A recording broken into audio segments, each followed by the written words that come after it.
Ba-da-ba-ba-ba, ba-da-ba-ba. All right. Promoter 101. Promoter 101. Promoter 101. Promoter 101. And Promoter 101. Yeah, Promoter 101. Promoter 101. Promoter 101. And Promoter 101. Yeah, Promoter 101. Promoter 101.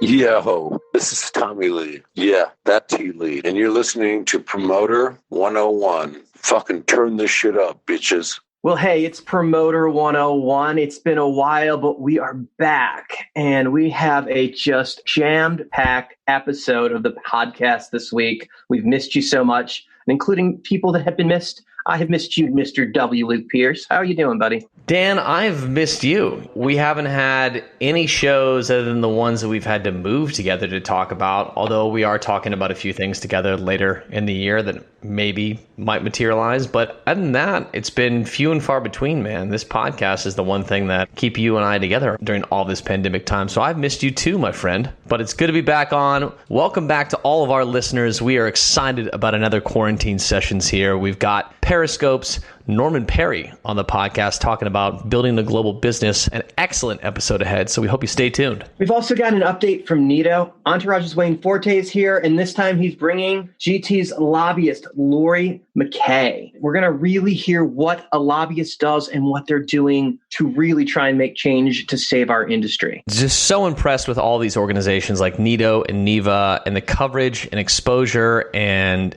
influence they have created within a very short period of time. And I'm glad to hear that we've got GT's Lori McKay on the podcast later on. But first, before we get there, Dan, we have a Promoter 101 exclusive with the announcement of the brand new Mint Talent Group. This is a new talent agency popping up by our friend CJ Strock. He's going to be here on the podcast to talk about all things Mint Talent Group. And away we go with episode 219 of the Promoter 101 podcast. Starts right now.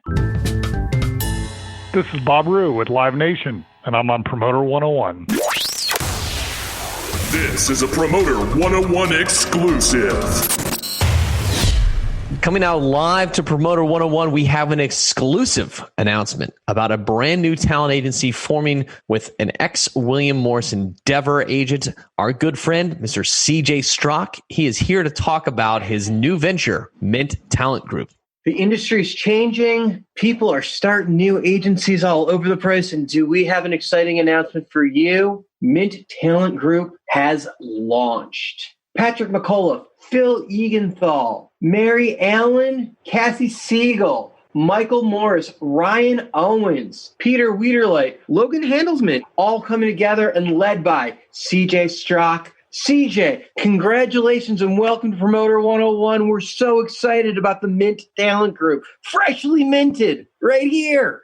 Thank you, buddy. We are very excited, too. It is wonderful to join you this evening. The roster is amazing. From the top on down, it's just insane. The Allman Brothers, Blackberry Smoke, Brian McKnight, Closey, Erasure, George Porter Jr., the legendary Maba Staples, Rising Appalachia, Dr. Fresh, Stick Figure, Trevor Hall, Stereo Post, Stephen Marley, Taj Mahal. This list just keeps going, CJ. It's insane. You guys have got all sorts of genres. It's more than just music. There's a sports element to this too, right? Right. Mint Sports. We're going to bring sports to the stage. We've got a Jim Rome tour and our debut event with Tim Tebow, Faith, Food, and Football in the spring. Tebow, Rome, some of the biggest names in sports. Outstanding. Dude, this is going to be big. We're really excited. So tell us about it. What's going on? Give us a scoop. So all of us came together here. We've actually got 8 agents plus 2 associates joining the crew here at the launch. There's 4 of us from Paradigm, 2 from WME, and 2 from Madison House. And who are the 2 associates? Lindsay Overby and Jesse Ruvelis. Lindsay from Paradigm and Jesse from WME. We're very excited about the program. So we've got a good mix of culture being represented here, and we've all come together under one roof with one common goal. So we're very excited about it.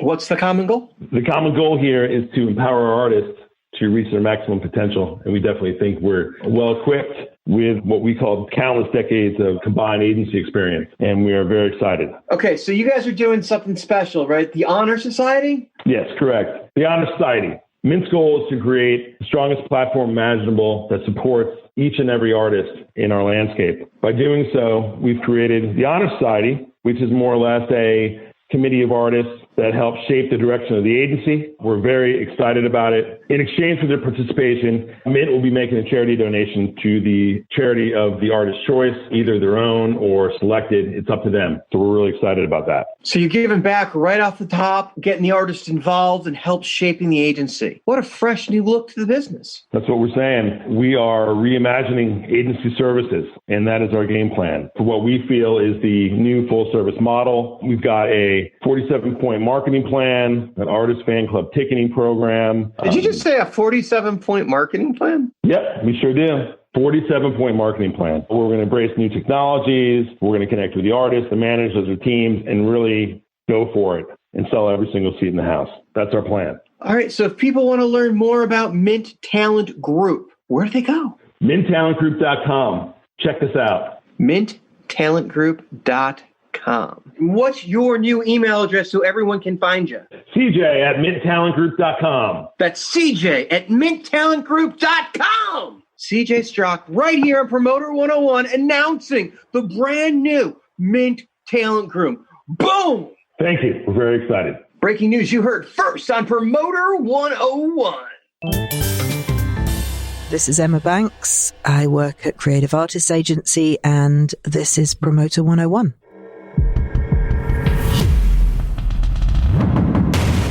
News of the week.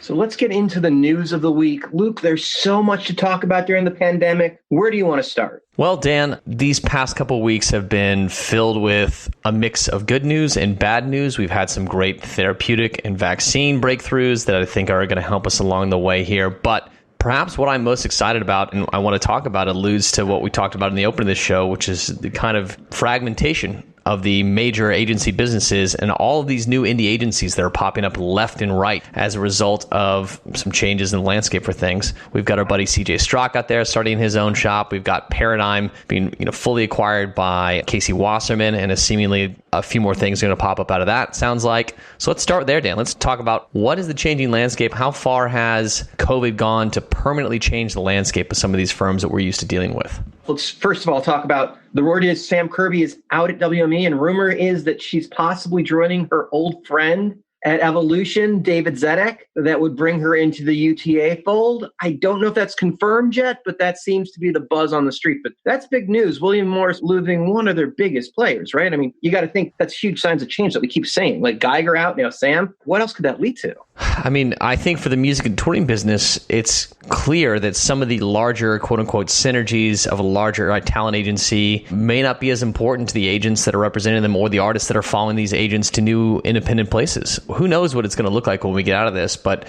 all promise of these large agency businesses from WME, CAA, UTA, Paradigm, and Leaps that have kind of always operated on this thesis of synergy and size quickly disproved during COVID. And now we're seeing that these standalone touring agency businesses can't exist out there. So for smart agents with a great roster and a good head about them, going out and striking out on your own probably means a larger take-home pay of the check when things get back to 2019 volumes.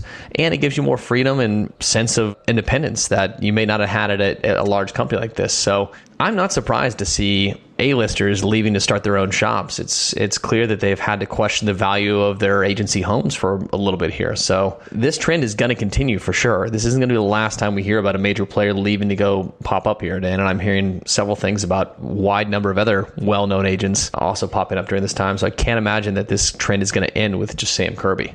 Okay, so let's talk about Paradigm. We're all hearing the Wasserman rumors, right? I don't know if that's confirmed that that's definitely happening, but it's definitely been reported that there's some deal in the works. It seems like that could save them. Do they need saving, or is that just assumed that things are just so tight because they furloughed so early? And now, this week they announced they're springing to layoffs, and you've already seen a bunch of their agents start TBA Talent. Now you've got CJ grabbing a couple of their players with his new Mint Talent shop. And then on top of that, there's another one coming that should be announced mid-October that's definitely in the works, that a couple of the other early furloughs have gotten together and are forming a third. So that's three just out of Paradigm. pieces. So what's left there? Are they in trouble? I have to imagine that they are. If anyone read Friday's memo from Sam Gores that leaked through Deadline, confirming that these March 20th furloughs are now permanent layoffs, I don't think anyone should be surprised by that. But Sam got some financing from his brother, who took an ownership interest in the company and really helped to shore it up during the height of the pandemic. And I think that will hopefully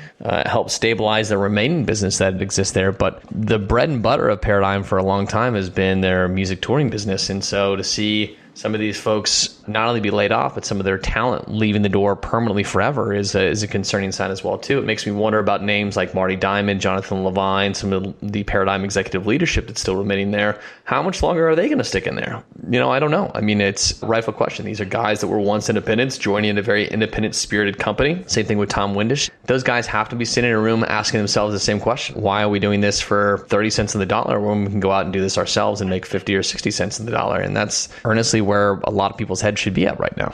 Well, you got to figure at the moment, 30 cents on the dollar is better than running your own shop and just losing for the moment. So why not take the reduced salary for the time being, not stopping you from starting something later if you're still getting that reduced salary? It's fair to say that this is a hyperbole. We haven't talked to those guys in detail about exactly their scenario, but it's easy to see that they've got some hard decisions coming. Yeah, and really what I meant by 30 cents on the dollar is high-end volumes of things. It's like an agent's taking in roughly a third of what they're booking in terms of commissions. I'm talking about if you own your own shop, it's probably a higher valuation than that. I can tell you that probably not a single person in Paradigm is making the 30 cents on the dollar they made on whatever the 2019 volumes was. I'm sure it was way less than that now after all the pay reductions and salary cuts and everything that came with that. I'm just saying the chance to go out there and be an owner with some independence and a bigger stake of the money that you're generating in terms of revenues for your clients has to be appealing to some people that have done it before and had joined up or sold off their agency to roll up previously behind this now. I mean, I can't imagine that the same kind of non-compete clauses, the same kind of restrictive clauses really exist in an environment like this as they did whenever these agencies were sold in the first place. So for these folks that were a part of a roll-up in the last 5 to 7 years, you got to be looking around and saying, does it make sense to still be rolled up in this? And how quickly can I get back on my feet, in the open market? Well, I think every state law is different, and how your contract reads is going to be a case-by-case scenario, especially agency by agency. But you've got to wonder, when you stop paying someone, does that put you in breach anyway, and does that non-compete still apply? And you've got to assume if you've halted paying someone, and I think there's a force majeure contract clause, even in the agency contracts in most cases. So if you can't earn and you're not getting paid, it seems like the contract becomes null and void. So it seems like everybody could just go back to their separate quarters and separate. But I mean, I haven't read everyone's contract. I can't tell you in particular who can do what, but they would seem like the second you stop paying someone, you're in breach. Yeah, or unable entirely to be able to pay them at all. I mean, I think that's the case of a lot of agencies at this point, Well, you kind of get a sense the only people making money on this right now are the lawyers that are going through the individual contracts and advising their clients on who can and cannot go to another ship right now. And what agents are telling their clients when they're furloughed, but yet still represent them. Like, that's got to be a real interesting thing. We both know many agents who have acts that we're working with currently. God forbid, something has to happen. A decision has to be made in the interim. Like, who's in charge? Is it the current agency? Is it the current agent that's been furloughed? Do you have to go directly to management? And it's obviously a case-by-case scenario. And then what happens when the agent pops up at a new agency or an existing agency? Do they automatically retain that act after they've been furloughed for a while and pick up the decisions automatically? I mean, it's just a weird scenario, Luke, all the way around. Yeah, let's talk specifically for a second about Paradigm, Dan, because we've got Hits Daily Double out there on Friday reporting that Paradigm's deal with Casey Wasserman is essentially done and that they'll be closed before the election. And furthermore, that they've got Marty Diamond, Tom Windisch, Jonathan Levine, Sam Hunt, Lee Anderson, and Sarah Bullwinkle all on board now, which is a huge coup if that's really the case, to have those folks joining Casey at Paradigm. I think a lot of people saw this as going the other way, where Marty, Tom, Jonathan, Sam, Lee, all those names would just as easily go start the second Little Big Man or whatever it might be for their stage in the career. So this is obviously a rumor from Hits, but Hits is obviously well on the inside of some of these deals and knows the ins and outs of financing side of things. So would not be surprised that they have some information about this, Dan. Does it surprise you at all that names like Marty, Tom, Jonathan, Sam, Lee, and Sarah would join Casey at this new venture? No, I mean, the easiest thing in the world is to stay where you're at, right? So if they were able to find a deal that was workable for all of those guys, you keep the heavyweights in, everyone else should follow for the most part. And those guys are the weight and the leadership of that agency, right? So you would assume they don't want to leave. You would assume they'd want to stay where they're at. And if there's a way that makes that easy so you don't have to rebuild the wheel, why not? Those guys have got high-end clients that need to be serviced at a full-service agency, and all those parts exist inside Paradigm, and the devil you know. I think this is a real win for Casey. I mean, talks back in May when this kind of first popped up, Casey getting Paradigm, which is Casey's agency, is largely a sports agency. Adding music to it makes it kind of an overnight powerhouse. You know, you're adding Billie Eilish, Ed Sheeran, and Coldplay to your client list overnight. And it's interesting that Casey finds himself in this situation after operating in the sports and entertainment world for so long just to land this. So I think this is a huge win for Casey to get names on board. I mean, he's bringing a real agency in-house. Talk about a name that has had 7 or 8 decades worth of presence in Hollywood. I think this is going to further cement the Wasserman name in Hollywood as powerhouses in the agency world, going back to Casey's, of course, grandfather, who was a mega agent and studio boss, Lew Wasserman. Yeah, and don't forget when you're talking about Paradigm, they are one of the most epic players in the literature space. So, I mean, that's where they started before they got into music. Like, they were king shit in the literature space. So you're talking about a full service agency, but yeah, music, literature is like really where they've cut their teeth the last, 7-8 years. Yeah. Look, it seems like surviving a shutdown that could possibly last in total 18 to 24 months for the business as we know it. It's already been 6 months. Can we go another year or a year and a half before the business gets back to normal as we know it? Talking no masks, talking no social distancing, regular full production. Everybody can jump in catering and not worry about hugging each other. Like business as normal, not one-off shows or a weekend somewhere. How many people are truly set up to handle that? Because at the 6 months mark, we saw a list that Billboard put out this week of venues that are already closing, that are gone for good. And that wasn't a small list. You got to imagine it just gets exponentially bigger every month we go. And I don't see any signs of this getting any easier in the next year for indoor venues. Yeah. I mean, I think global touring as we know it is done for 18 to 24 months. The type of logistics and planning that's required to move, even just like a one bus, one truck tour around the United States, the conditions are not going to exist until first quarter 2022. That's my opinion on things. So when you say 18 to 24 months, you're counting the 6 months you've already done as part of that, right? It's an additional year to year and a half is what you're saying. Yeah. And this is the thesis that we've kind of been operating on, which is it seems like, yes, there will be some sort of vaccine therapeutic combination that makes this disease a little bit more tolerable from a public perception. But even if we get that in January, it's not going to be in people's arms until September. And even then, it's not going to be in everybody's arms. And so, hopefully an additional 12 months of science and data around the dangers of this virus, because it seems to me that doctors are getting better and better at treatment. That's certainly going to help things. But the virus is really going to be more psychologically scarring than it is actually damaging to people's lives, I think, during this time. So I think we're already starting to see that, Dan. I mean, I was talking to a talent buyer here in Nashville on Friday. I went over to Marathon Music Works and looked at their new socially distanced setup. They had a little bit of a social distance open house, which is wonderful just to see some friends here. But I was talking to a talent buyer in the room from a national chain, and he was talking about a band that ordinarily would sell about 2 Rymans here in Nashville, set up in a socially distant environment here in Nashville with a streaming component on top of it, and they're not halfway sold through a venue that is a fifth the size of the Ryman. To me, that just says that more than anything, there's a large degree of psychological scarring coming from the consumer side of things, which is very dangerous, especially when in combination with the serious macroeconomic recession that we're entering right now. There's no way that we don't enter September or October without a deep stimulus package nationwide and this whole thing falling apart. And by this whole thing, I mean the U.S. economy. It seems like we're in great need of a stimulus package to shore up finances for people. So you've got this perfect storm of a disease that we know very little about, with very little therapeutics that have been proven by it, and people hurting in their wallets, I think that's just going to make the recipe, the resulting order for that is going to be a year to a year and a half more of pain for the music business. Okay, so there's a couple things. Let's unpack that.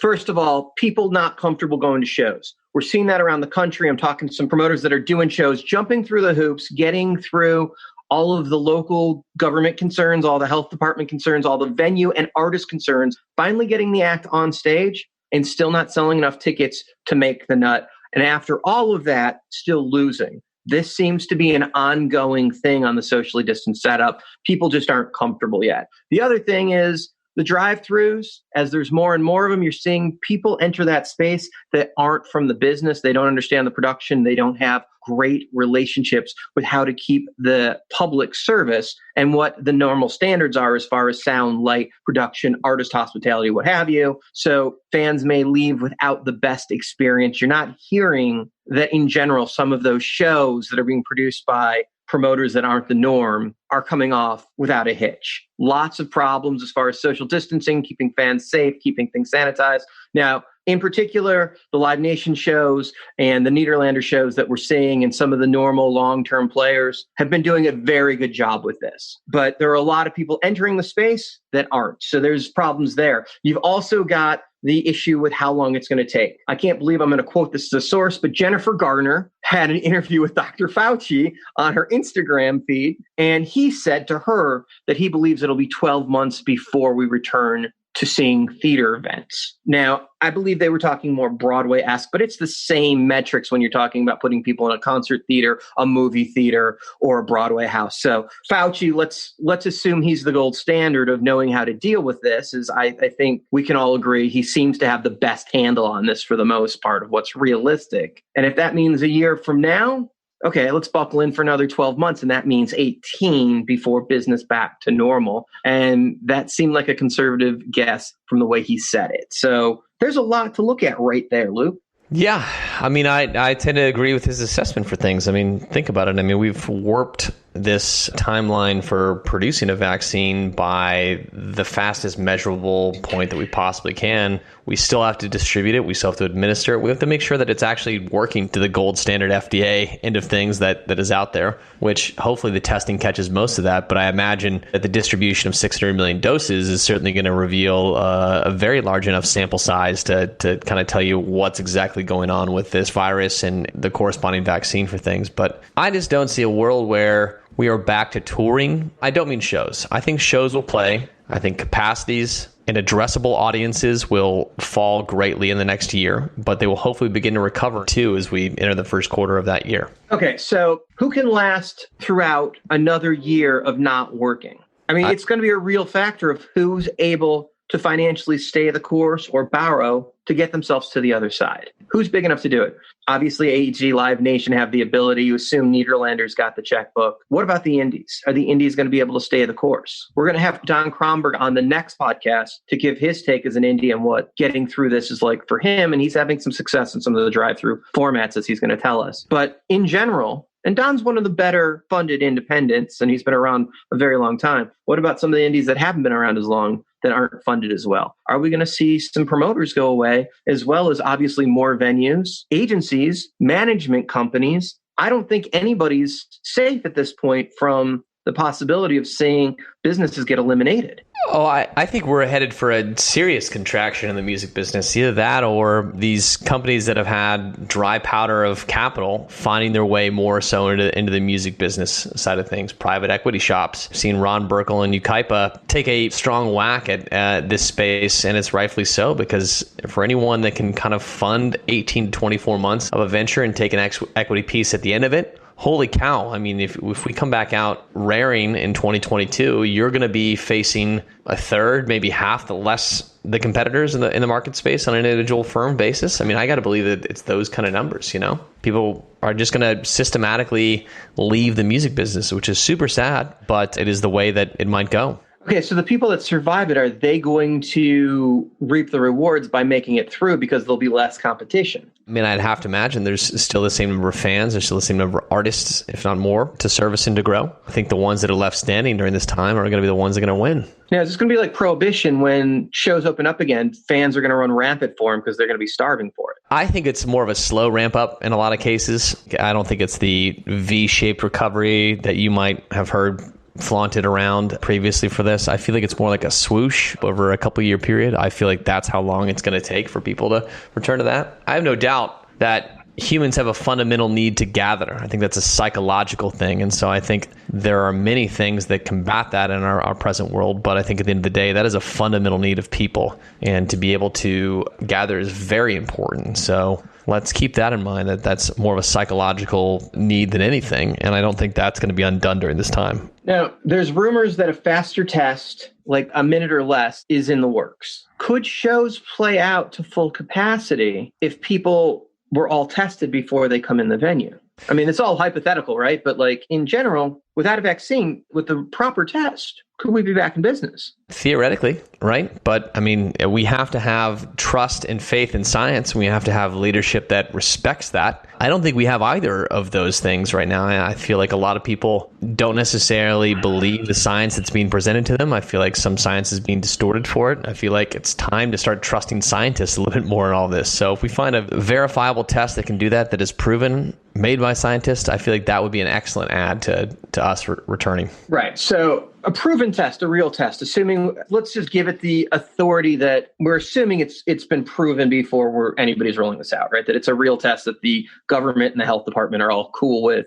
And we've all decided, we all believe that the science is behind it. Let's just assume it's that for the moment, for the argument. Let's assume that it's cost effective to test every single fan as they come in. I guess that would be the new album bundle, the cost of the test, which would be above the ticket, right?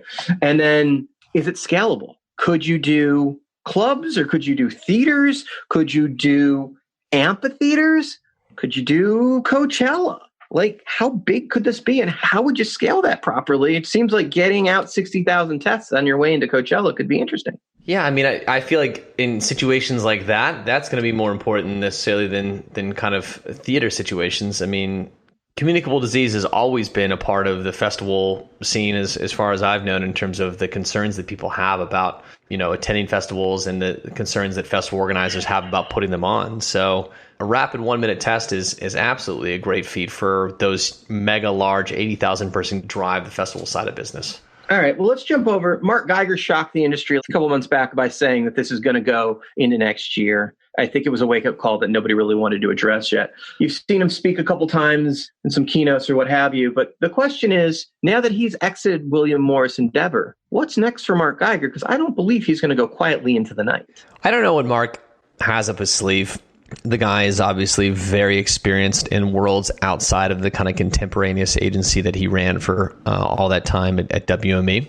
He's got a lot of experience in fundraising. He's got a lot of experience in outside capital. So it wouldn't surprise me for some reason that Mark is on there with, analysts from Goldman Sachs during festival forums, that Mark has already lined up some sort of PE venture, iBanking backed capital for a large venture. I mean, I don't think Mark thinks small about anything. And so it wouldn't surprise me in the least to see Mark show up with a couple $100 million in funding and some master plan to roll through the agency and promoter world and scoop up some of these businesses at incredibly low valuations and roll up something himself. So you got the same thought that you got to keep an eye and see, at some point you got to assume he's going to pop up somewhere leading some part of the industry. He's just too good at it not to. Yeah. Wow. I mean, why would he? And far too young to be done. Yeah, truly. So Dan, I want to talk about this because I feel like a lot of people, artists maybe in particular, may have a bit of a frustration that we aren't opening shows back up. But I think that has to do with, in some cases, the cautiousness of approach that promoters are taking. So for you right now, if I were to ask you if we want to go play some shows together somewhere with one of our mutual clients, what is it like for you making an offer? I mean, it's a completely different process than what it was 7 months ago. What does that mean for you?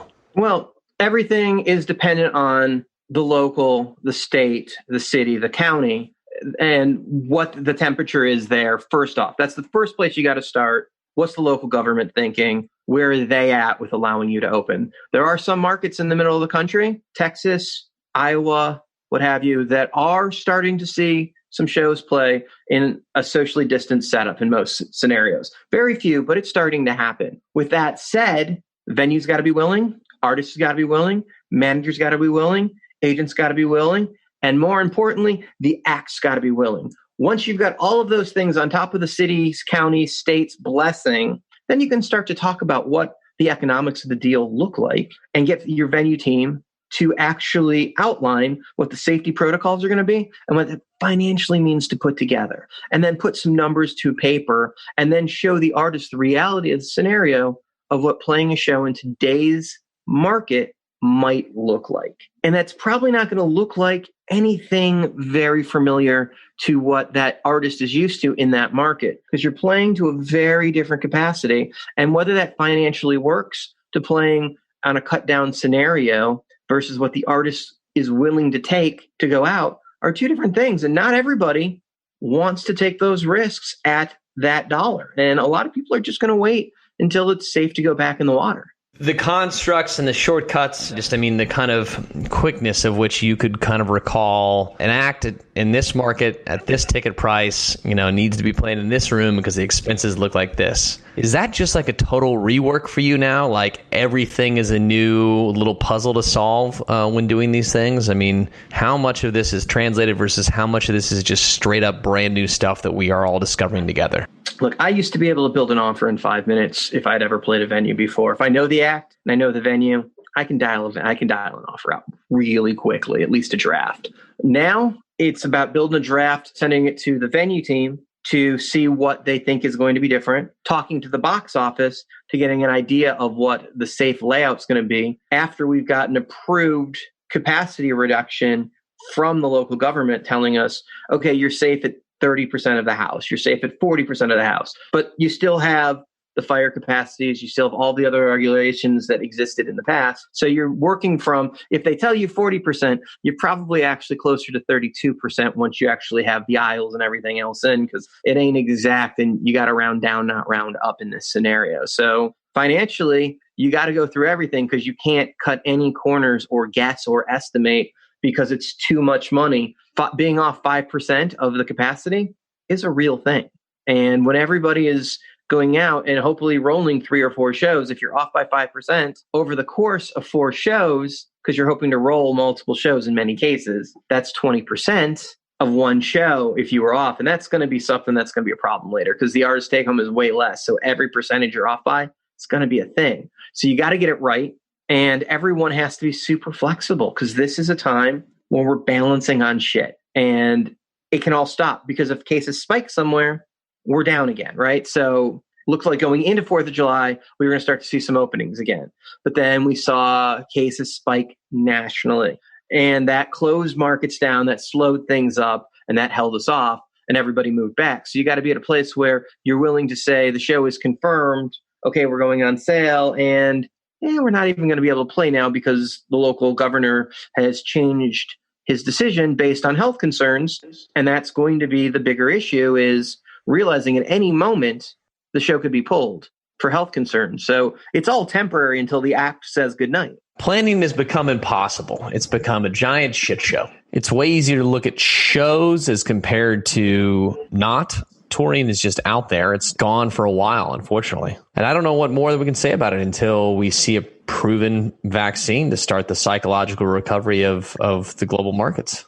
Okay, so the restart basically comes down to the things that we're looking for, right? You need the local governments, the scientists, you need the venue managers, you need the managers, you need the acts, you need the promoters, all comfortable together. And then you have to be able to string a couple of those together because you want to make a run because it's got to be financially worthwhile. You're not going to see a lot of acts flying from different cities to start a date and then go home. They're going to, once they're together, they're going to want to play a couple for it to be cost effective for them. Whether it's 6 markets, 3 markets, whatever it is, or hopefully at some point a full tour, one show doesn't make financial sense, especially at reduced capacity for most artists. So the restart of the business is really going to come down to green lights from everybody across the board. Could be a minute. Could absolutely be a minute. And I think that what's really sad is for people in secondary and tertiary markets, you're just not going to see the caliber of live acts that came through your market anymore. That's just a fact. People are going to start really cherry picking their A markets and starting to pay attention to their bottom line more than ever, because I think there are plenty of artists out there with the idea of with a supportive promoting partner and supportive promotions team, whether that be radio or whatever otherwise local. It's just not going to make sense to come take those shots anymore to build a market out. And I think you're going to see market development really, really slow down for a lot of artists. Okay, so 2 more questions for you, and then we'll move on. First of all, is this a good time to invest if you got money? Should you be investing in a venue, helping save some of those rooms? Is this a good time to get your money in? Listen, I don't know anything. It's not true. I don't know much about the venue side of the business and what a P&L looks like for a business owner. But I have to imagine that when it comes down to motivated people trying to sell their equity off in this situation, that you've got a lot of motivated people, and that's unfortunate right now. That is it motivated or is it desperate, or is that the same thing? Desperation is a motivator, right? I'm sugarcoating what is really a sad reality, that a lot of people just need money right now. And so an influx of cash to keep the lights on as compared to losing your business is a better alternative. But I don't know. I don't know if I don't know what time horizons make sense in venues. We should get a venue person on here to talk more about that. I know what I know, if you know what I mean. Okay. And how many times, Luke, can you move a show before you can expect the ticket buying public to give up on the show? Or is the public on board and they understand what we're going through, that they know we're just as clueless as them and they're just going to hold out as long as we need to? No, for the most part. I think if you are moving a show for a third or fourth time, that third or fourth move should just be to cancel the show and refund the money and start things over again. You're going to take it on the chin with, the finances side of things. You're going to get buried on the existing costs. The next time you go cut a deal with the promoter, you're going to have to factor in all of those additional costs you already spent as part of the deal for the next time around, to be sure. But, I think that's the right move in terms of treating your fans with a degree of respect and maintaining that long-term relationships is going to be key to get you out of this at the end of it. Getting jerked around twice, sure. I think a lot of people did an initial reset and then a second time when it did make sense later in the summer. I think a lot of people can understand that. But when you start setting dates into like 2021, early 2021, when it's like kind of in that window between January and June, you're taking a big risk, in my opinion, that date is going to play. So I would say be very careful with anything more than a couple of reschedules before you really start feel like you're jerking fans around. All right, that's just a lot of topics for us to cover, and it's going to be a long podcast this week, but I think it's been a while since we've been on, and this is stuff people want to hear about, so I think it's important. A fun note before we jump into the rest of the podcast: if you're friends with Brian Penix at Vector Management, his son Max is raising money for his Scouts troop. If he earns $500, he gets to hit Brian in the face with a pie, and this will be posted on social media.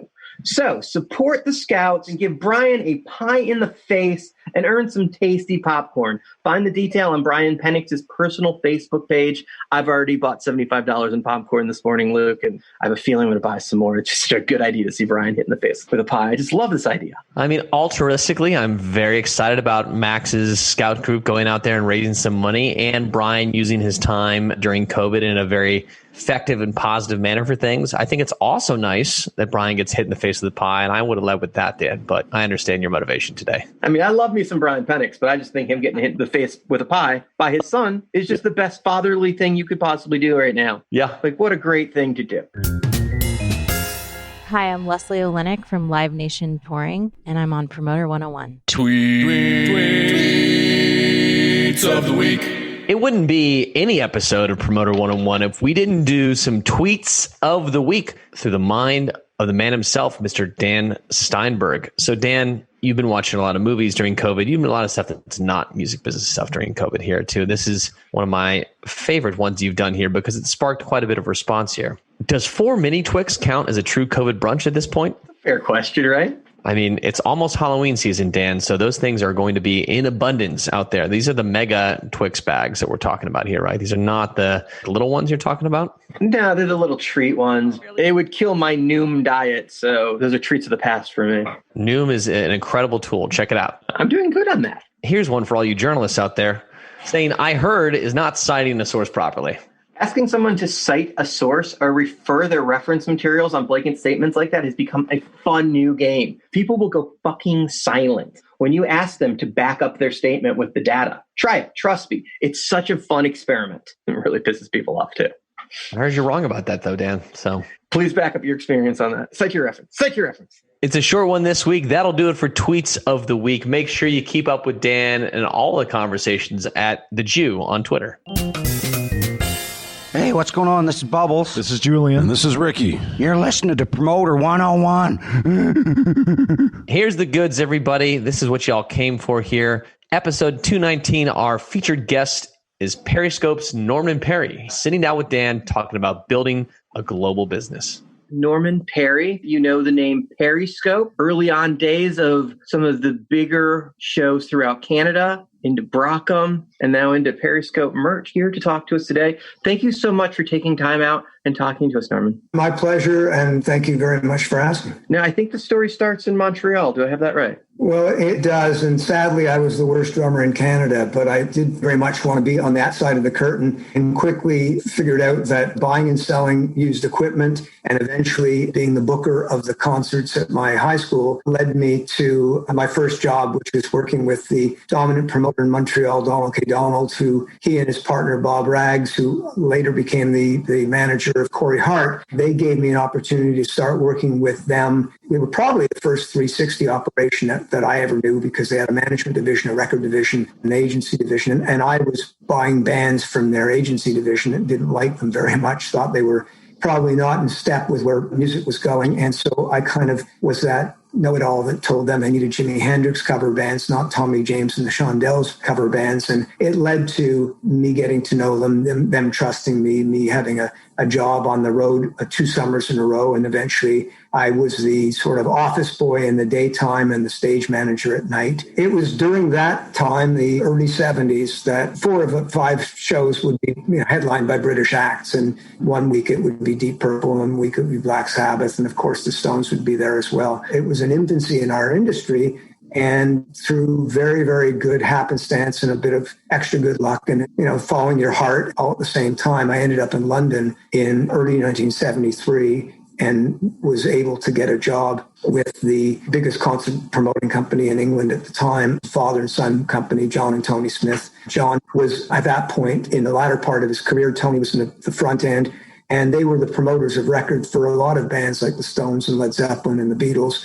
And eventually it led to the next crop of artists, and it was Genesis and bands of that stake. And they brought in a young promoter to work with them named Harvey Goldsmith. And I ended up working with Harvey for years. Tony left the promoting side and became the full-time manager of Genesis. And then ultimately Peter, when Peter left Genesis, and Phil, when Phil had his solo career at the same time. And I stayed with Harvey through the middle of the 70s. It was during that time that I was away from Canada that my original team at Donald K. Donald started promoting nationally across Canada. And they bumped into another guy that wanted to do the same and was doing the same, named Michael Cole out of Toronto. And ultimately it led to them competing and bidding up against each other and having, all the agents take advantage of that.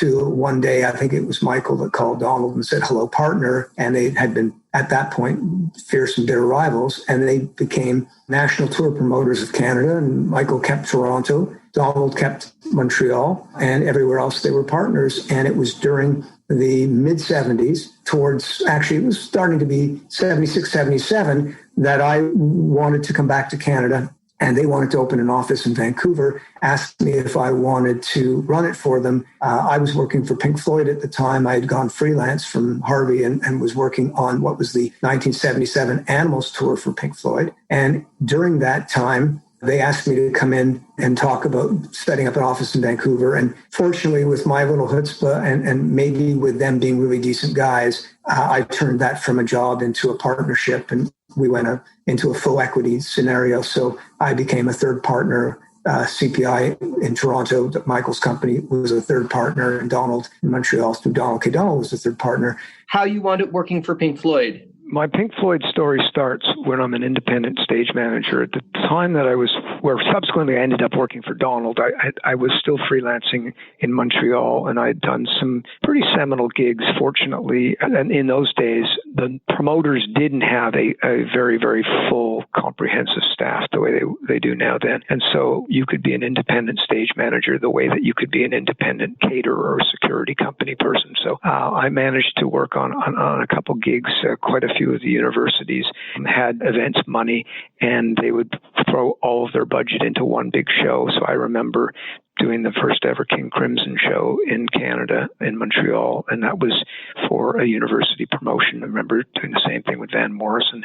But the one I remember the most fondly was Pink Floyd in 1971 when they came to the University de Montréal, and they played a place called the Centre Sportif, the Sports Center. And I remember helping set up the quad sound and watching this band and being completely mesmerized. And at that point, FM radio was just starting to really become powerful. And I remember that Chaume, which is the big station in Montreal, was very, very much behind Pink Floyd. But they were just like a cut above anything I'd ever seen up until that point. Years later, I find myself in England. I'm working for the concert promoting company that coincidentally promotes Pink Floyd, and I end up being the first ever production manager that was hired in England full-time for a promoting company, because prior to that, the bands usually did it themselves. And we're talking about the bands then coming to America and discovering all the capabilities that you can do production-wise, and then they would try to bring that same show back to England where the venues were a fraction of the size. There was only one major venue in England at the time, Wembley Arena, and everything else was really just a big town hall or a cinema. And again, a lot of the groups, really wanted to do their so-called American show in England. And so my job for Harvey and for Tony in the beginning was to really help coordinate the production. And then eventually I started taking on some of the younger bands and became the so-called junior promoter, and then developed my own portfolio of relationships. But in the beginning, one of the artists that I worked on was Pink Floyd, and it was probably the Wish You Were Here tour and the predecessor tour to that, end of the Dark Side era. And, I got to know both the crew and management, and we did a lot of shows. And at the point that I had my just under 5 years in England, I was about to go home. One of the heads of the Floyd crew asked if I would be interested in being the advance man on the next world tour that was about to start in 1977. So in the autumn of 76, I went with the head of their sound and the head of their lights and production, and we went to visit all the different venues across both Europe and North America that were on the routing. And I ended up working on that Animals tour until the middle of 1977. And the final show was coincidentally in my hometown of Montreal. It was a sold-out Montreal Olympic Stadium gig that famously became the catalyst for Roger Waters writing The Wall. He was very, very disillusioned with the way the audiences were acting and reacting to new material, and I think he felt a distance that ultimately he's been quoted many times talking about. It led to a bad incident and ultimately to one of the greatest records ever. And it was at the end of that Animals tour that same month I got married to my sweetheart. And the next day we moved to Vancouver. Periscope began in July of 77, and our first tour was Kiss, coincidentally on the tour that ultimately led to them dropping the makeup for the 4 or 5 years that they did, because they were playing arenas across the country and only half of them had air conditioning and there was a heat wave. And I think one night in Sudbury, the band came off stage and you couldn't recognize one from another because all the face paint and makeup had sort of melded. So I think they called Bill Aucoin, their manager at the time, and said cancel the tour, and they salvaged the venues on the tour that were air conditioned. So of my 2 first ever Periscope arena tours, one in Victoria and one in Vancouver, I had to cancel one, and it wasn't for ticket sales. And usually there is a spin. Every promoter or every band comes up with a spin, but it was ultimately because there was no air conditioning in the Victoria Memorial Arena, but there was in the Pacific Coliseum in Vancouver. So that's how I led from Pink Floyd into Periscope. And very, very proudly, 10 years to the day almost, the Periscope had its 10th anniversary. Pink Floyd played 2 sold-out shows at the Olympic Stadium in BC Place on the 1987 tour, which was the big tour for David and Nick, and it was the first tour without Roger. So it was a really rewarding scenario for me to go from being the so-called employee of the band to decades later being the guy hosting their shows. Okay, so you wind up in Vancouver as a promoter, partnering with two of the biggest players in all of Canada, right? DKD and Cole. Correct. Vancouver was considered a fairly open market at the time, but the third biggest market in all of Canada, a major market. Well, it's just, again, a tribute to both Michael and Donald and the groundwork they had laid with certain acts and certain agencies that were willing to support that, ATI being the one that comes to mind the most. May they all rest in peace, those great agents. Certainly, Wally Meyerowitz is one, and they represented acts that were willing to do it a little differently, and in conjunction with the record companies who did some very, very good and effective lobbying with managers. Some of those acts and some of those agents agreed to play Canada coast to coast, and the net result was they made a lot more money than they thought they could. They made a lot of friends. They made a lot of friends that were with them throughout their careers, and they made very, very strong inroads with the record company, and they saw some of their very first platinum albums in Canada. And it was, bands like Supertramp and Nazareth and Joan Armatrading, all different artists that followed in the footsteps, believe it or not, of Harry Belafonte and Nana Mouskouri, two artists that the late Sam Gesser, who was the guy that inspired Donald to become a promoter. Sam Gesser was the epitome of the great impresario in Montreal, and he toured both Mouskouri and Belafonte coast to coast, and they would play, sometimes 40 shows in the Soft Cedars, sometimes as many as, 6 or 7 shows in Toronto, 4 or 5 shows in Montreal, and 4 or 5 shows in Vancouver. And yes, from a education point of view, and I never like to say it in a sort of arrogant way, but yes, Vancouver was way more important in that country than, let's say, Seattle was up against it. So it was important for us to always make sure that as many artists that meant anything that were breaking, whether they were Canadian, Australian, European, American, got to play as much of Canada as possible. And so because I became the first real resident promoter in the market, as opposed to non-residents like, maybe you or some of the other predecessors in both Seattle and Portland and certainly You're talking about Bauer and Kinnear. Yeah, Bauer and Kinnear, Double T, Bill Graham, Avalon. I mean, they all came into Vancouver, and they all came in with great acts, but they came in with great acts at the point that they were already arena acts. So Vancouver missed out quite often on the first or second play in the marketplace.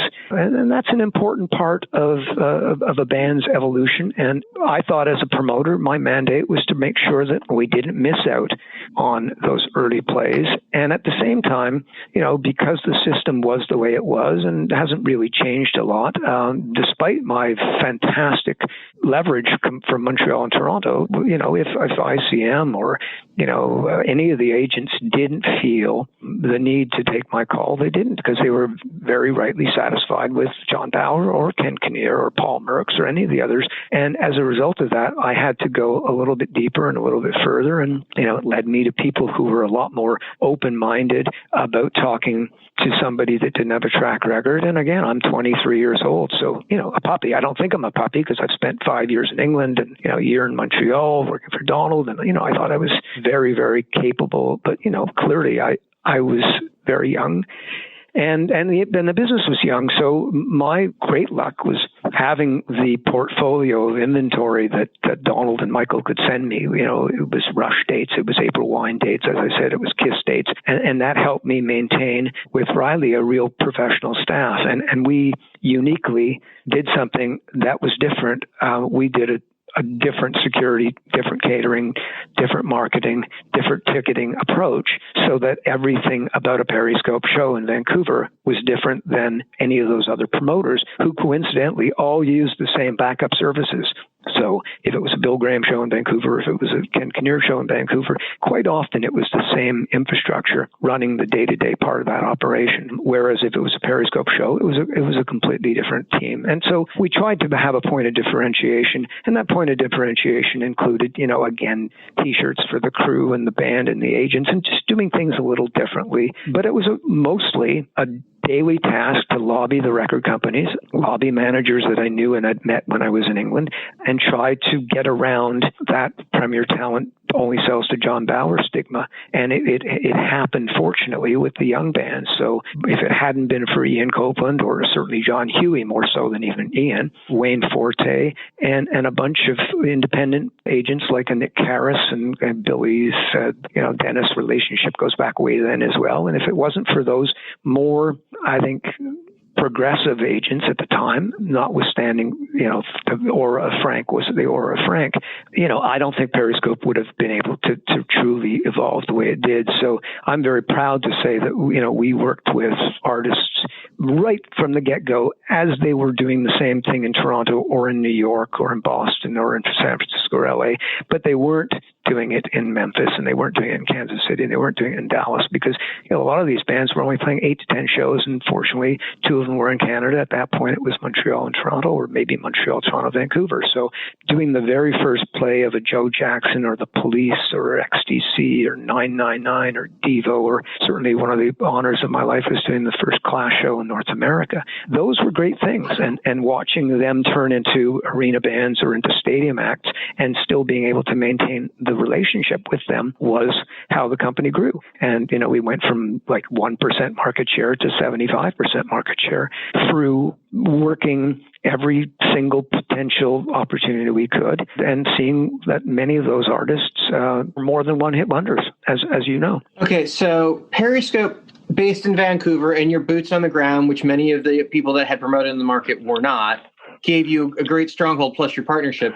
Did you start to service some of the other Western markets, Victoria, Calgary, Edmonton? We did. As a matter of fact, the real start for Periscope actually starts with Bruce Allen and Sam Feldman and Craig McDowell, the promoter that they worked with.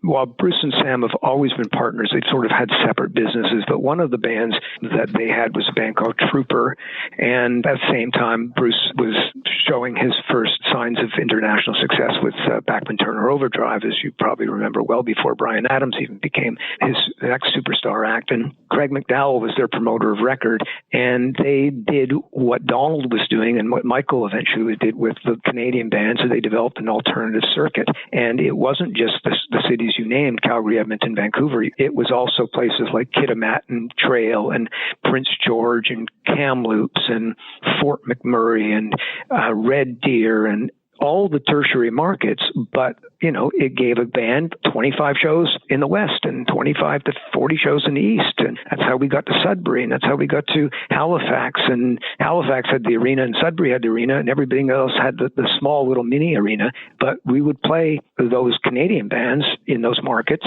and then eventually you'd go to an ATI or somebody else and say, hey, why doesn't Uriah Heep also play Quebec City? And why don't we throw in Ottawa? And there's this place called Sudbury, and would you like to go to Halifax as well, which ultimately then led to Newfoundland and getting bands to go there. And so in true reality, it was because Craig McDowell bought a Dr. Hook and the Medicine Show tour, and he promoted it in that same circuit, the Canadian band circuit of Alberta and British Columbia. And it did so well that it caught the attention of Michael and Donald. And they said, hey, we've got to do the same thing. We've got to open a Vancouver office. It'll feed us into all these other markets.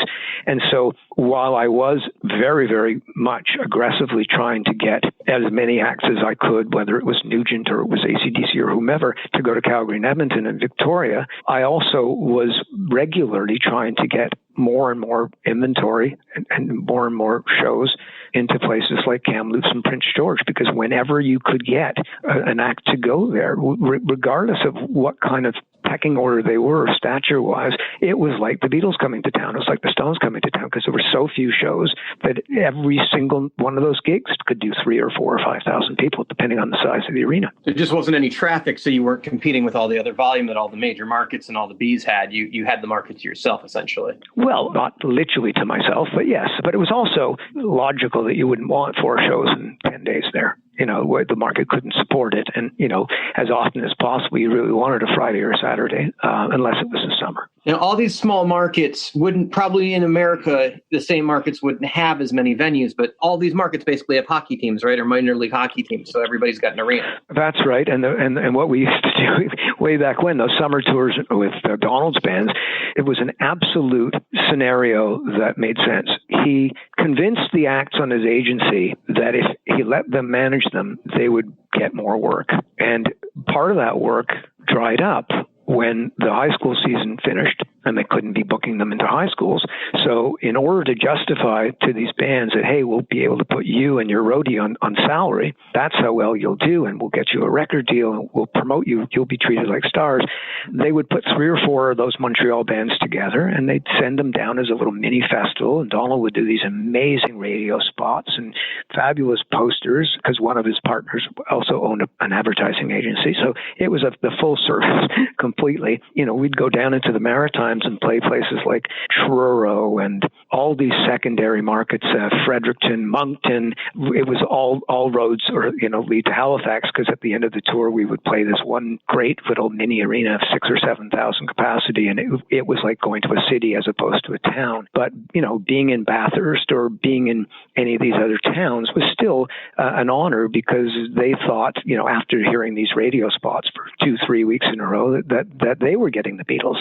And so I was with a couple other people that worked with us. We'd set up the stage in the day, and at night, somebody would be the box office manager, and somebody would be the stage manager, and somebody would organize the security, and it was a great thing. And you'd play like 16 shows in 18 days.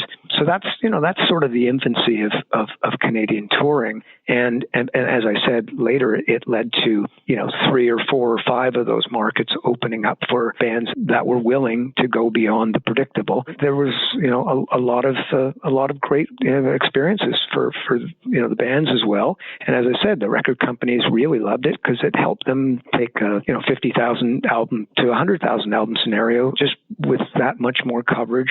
And you could really work very, very closely with local radio in those days and local TV in those days, and you could dominate when you were promoting. But at the same time, I loved certain other aspects of what we were doing in Vancouver, because we had the venue to die for, which you very well know. I think, Dan, in the Commodore Ballroom, if it hadn't been for the Commodore, I don't know if Periscope could have done some of the things we did, because we became very, very close with the man that ran the venue and owned it at the time, Drew Burns, and he was very successful bringing in blues acts and regularly had people like Muddy Waters and J.J. Cale and lots of different stuff going in, but we were able to surround that with a lot of Monday, Tuesday, Wednesday nights of whatever so-called new wave band that was coming in from England or Europe at the time. And if it was a Periscope show at the Commodore, you didn't know who the band was, you would still say, hey, what the hell? They've been so many great Periscope shows at the Commodore. And the Commodore had 1,000 capacity, but it was sweaty and phenomenal, and general admission and a sprung dance floor and pretty low stage. So you really felt part of the show. And we did Tom Petty there, and we did the Talking Heads there, and we did Johnny Winter and B-52s, the Dire Straits on their first play, Steve Hackett when he left Genesis. I mean, it was just a remarkable gig after gig after gig experience. And again, many of those bands elevated to the next level. We'd play them at the Queenie or the Concert Bowl or eventually at the Arena. But the Commodore shows were brilliant. And during that time, that we were promoting the Commodore shows, my brother-in-law Riley was very heavily involved in all aspects of what we were doing at Periscope. And in his neighborhood, there was a very influential record store. There's always one, the one you'd see in the movie. There's always that one store where you walk in and you just like to chat with the people, and they're playing a record you've never heard of, and next thing you know, you're into that band. Well, in the days of hard tickets, just as we were evolving into computer ticketing, they became a ticket outlet based on the relationship that Riley built up with the people from this record store. And they became very, very big advocates of our shows. They became people that were heavily telling us, hey, if you like such and such, or, why don't you book so-and-so? And they went from taking 100 tickets to 150 tickets to 200 tickets to eventually they would sell 400 or 500 of the 1,000 tickets at the Commodore for a lot of these, relatively obscure bands.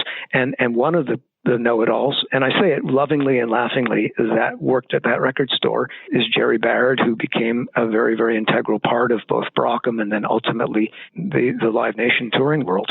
and he was the so-called guy at the record store that Riley got to know, and they used to kibitz about music all the time. So it's to their credit that we did eventually go after a lot of those bands, and it was like I said earlier, people like John Huey or Wayne Forte that were willing to give us a shot at booking those bands. And again, one of the ultimate personal compliments for me was the system that we lived with, which was loyalty. And that loyalty meant that if John Bauer had Journey the first time, he was getting it the second time, which meant that I had to go and find that Clash show or that Devo show or whatever to hopefully get it the second time as well. 1 second on that. On the loyalty. So if John Bauer had the act before, would you not go after his acts? You know what? I've always been the guy that says if you poach, you will be poached.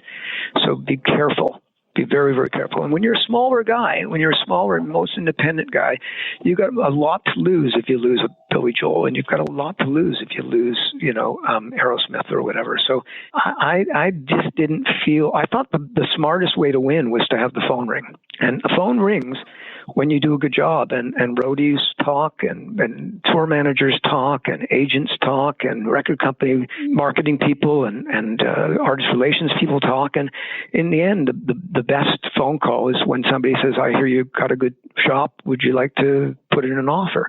Now, that's not to say that Michael and Donald felt the exact same way, and it's not to say that I did every time, but I did feel there was enough room for everybody. Now, as an example, though, a very good example of how we survived in those days was if there was an act that hadn't been in the marketplace for yonks, and naively I didn't even know who the promoter of record is, eventually that might lead me to booking Joan Baez, or it might lead me to booking Charles Aznavour. And those were very, very successful and very, very profitable shows as well, because the agents weren't quite as willing to grind you out. They were just happy to book dates when some of their artists were in latter parts of their careers. There probably was a promoter of record there. So that's an example of me not worrying about competing, because I think the other guy had probably dropped the ball and not thought about bringing that artist back.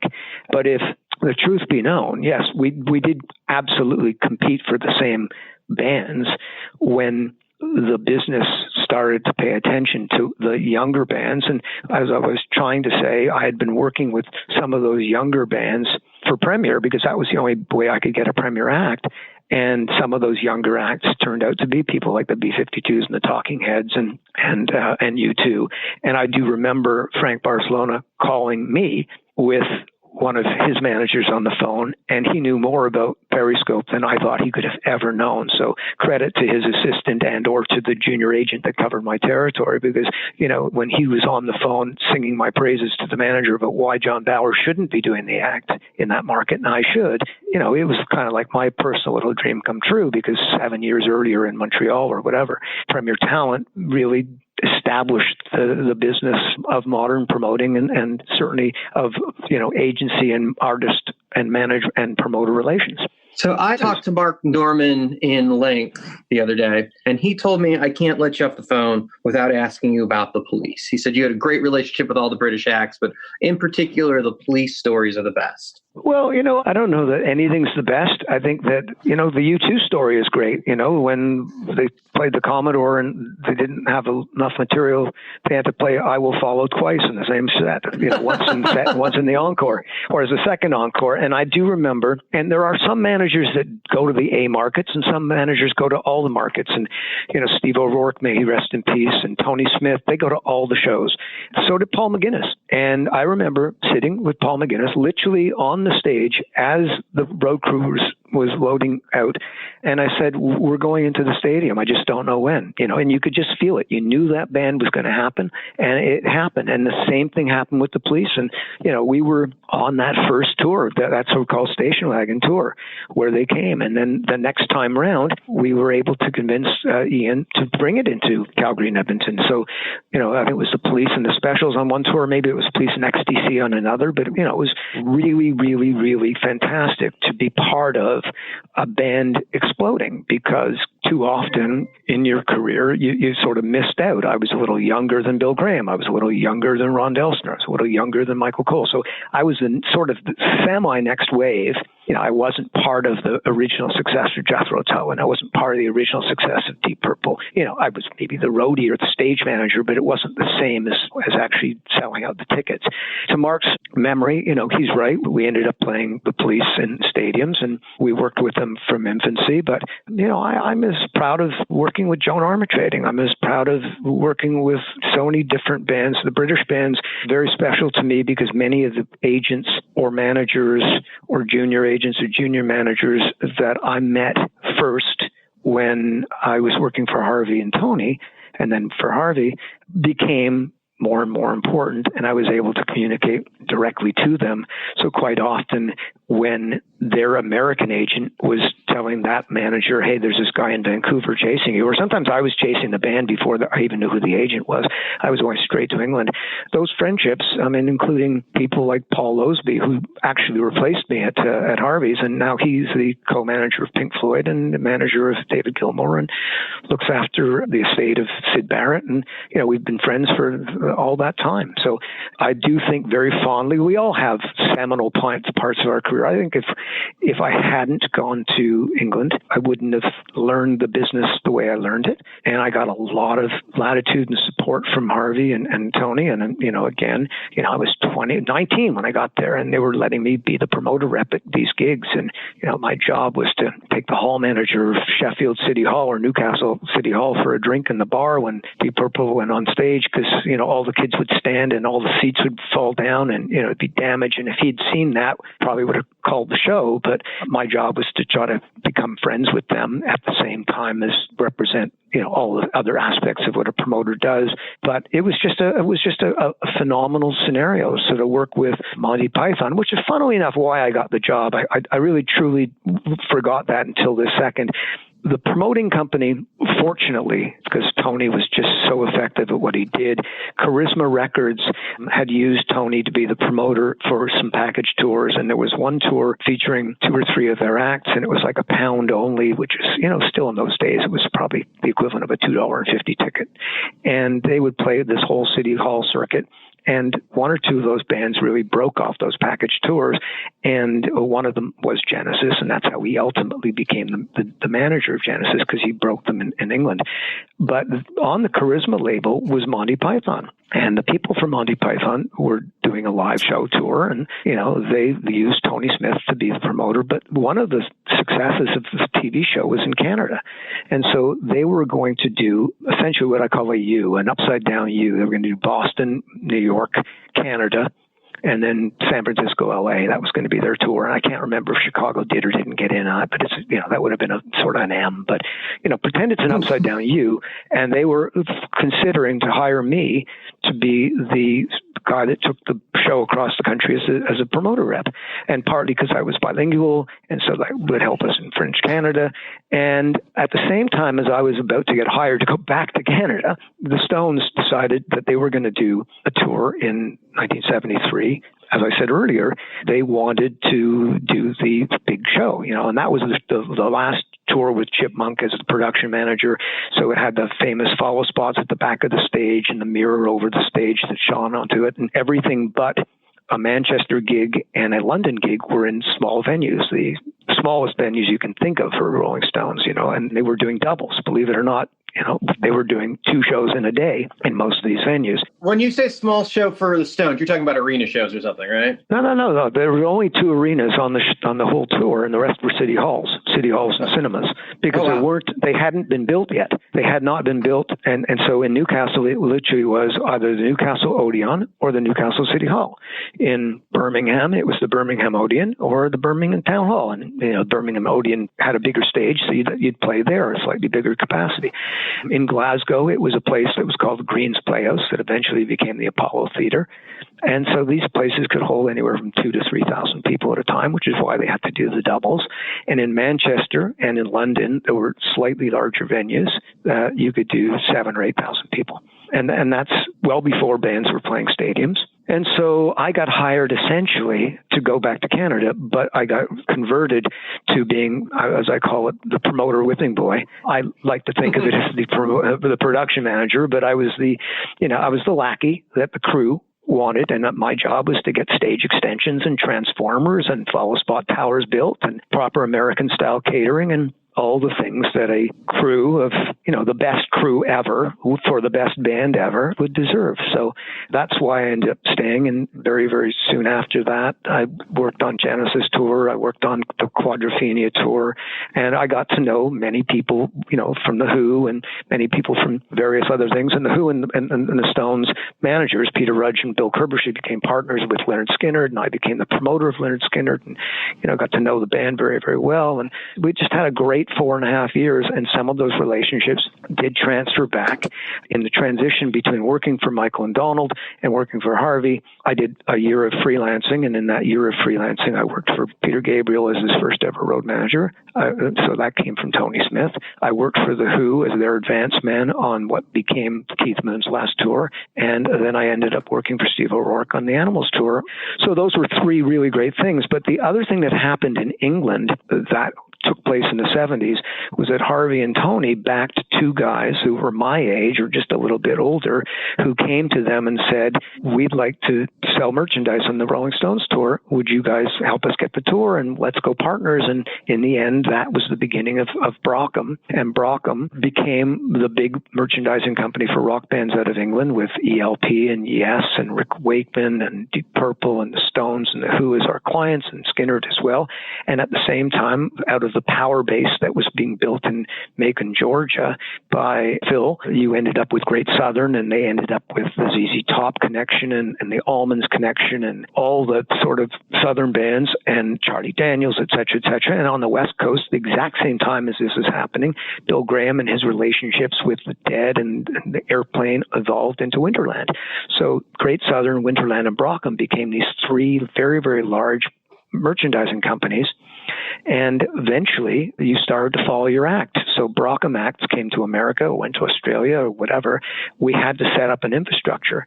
So in the summer of 76, even though I was summer 76, even though I had left Harvey, one of the things I did with Love was set up a Brockham office in New York to take care of all the touring needs, because over the course of the next year, it was Yes and Genesis and the Floyd were all about to tour America, and and Skynyrd as well. And so we needed to build an infrastructure. So that was the very first thing I did. And the money that I earned on that became my starter money to put into Periscope when Michael and Donald and I went into partnership.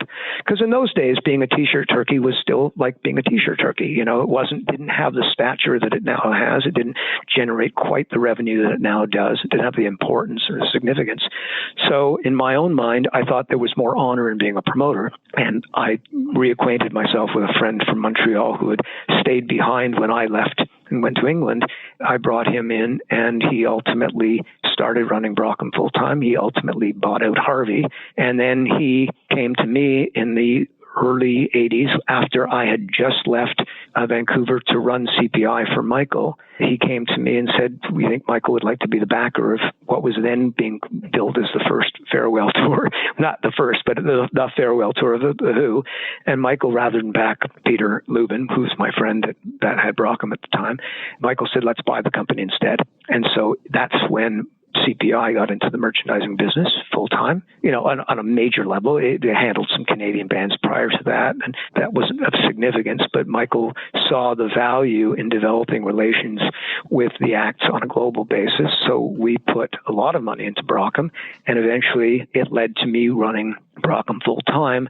And the person that I had met coincidentally in Vancouver when he was a tour manager, and he was coming off of working with the sort of the Periscope scenario in Toronto, the young upstart promoters that were getting all of Ian Copeland's acts and kicking Michael around were a couple of guys called the Garys, and the guy that ran or was the house manager, I think, as I recall, their club was Arthur Fogel, but they also were involved with a Canadian band called Martha and the Muffins, who were sort of a new wave band. And as they toured across Canada and I became the Vancouver promoter, I got to know Arthur, and I really got to know him in a way that, we connected well. And then very few months later, end of 81, I guess it was, I ended up in Toronto, and then the beginning of 82, Arthur and I decided to work together, and I hired him, and ultimately he took over the concert division, and I took over Brockham, and Arthur became who he is, and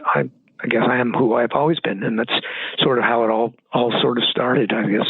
Periscope became CPI at one point, right? Because you wound up moving to Toronto, is that correct? Periscope stayed an independent company. Riley ran it, and then Riley left and Mark ran it, and I still owned it with Michael and Donald. And then at the point that Labatt's bought into what was then called BCL, Ballard, for Billy Ballard, Michael Cole, Labatt's. When Labatt's became a major shareholder, Michael asked me if I was ready to sell my piece of Periscope, and I did. And so I went from being a full partner on that to just the head of the concert division, and then ultimately the head of Brockham.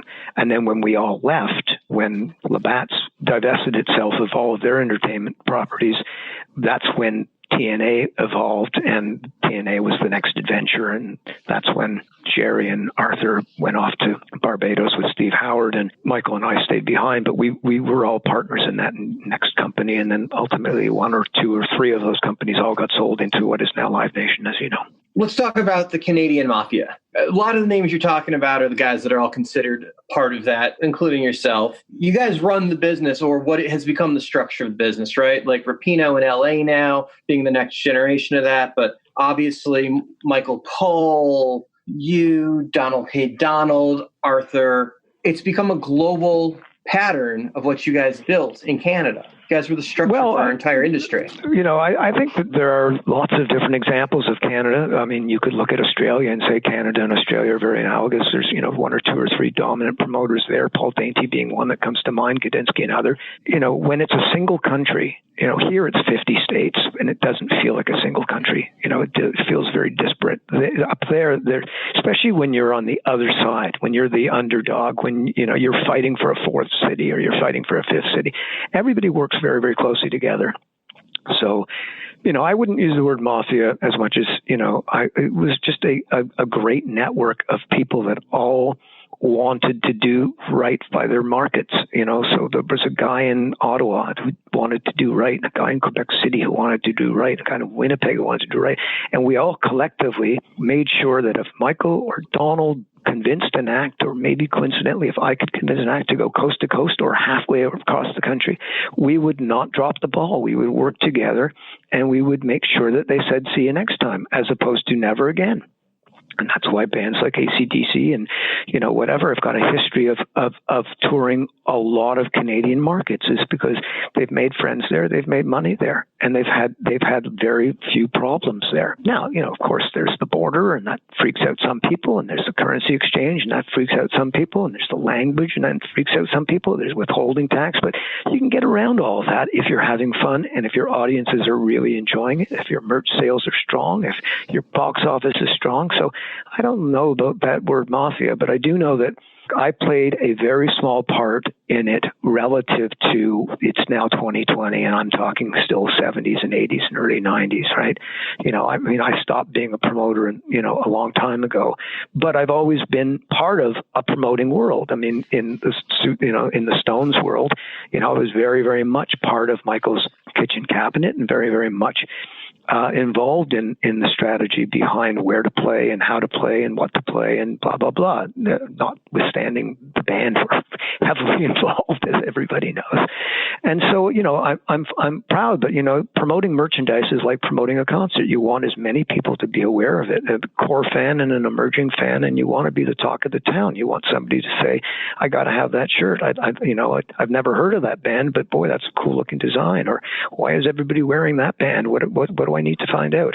And so whether it's a legacy artist like Creedence or Janis Joplin, or whether it's a current artist like David Gilmour or Genesis or, anybody like that, I feel is involved with promoting their merchandise, whether it to, promote it to a retail store to try to convince them to put it in there, or to direct to their consumer through a web store.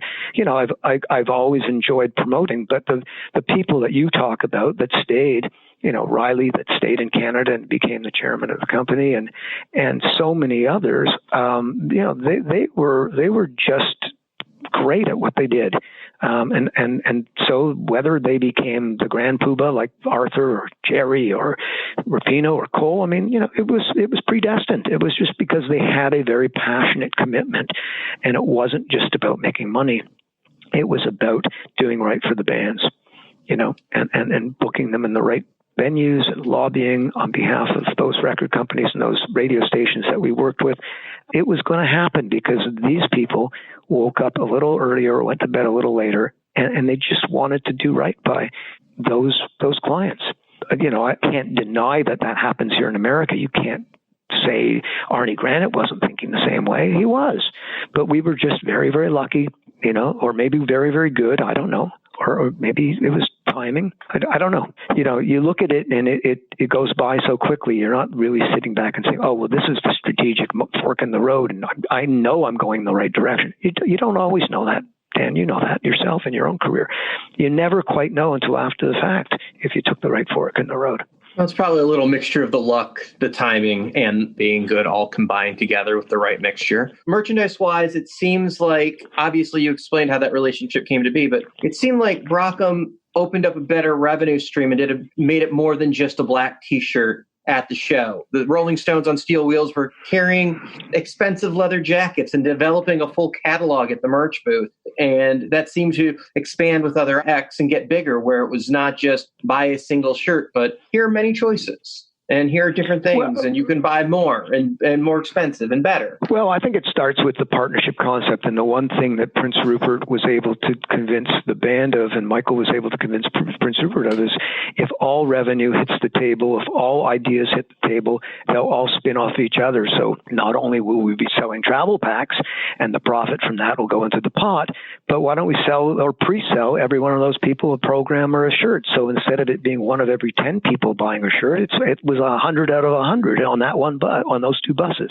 And so we just looked at how to synergize better with the folks, and eventually that leads to an audience in that dressing room or a conversation.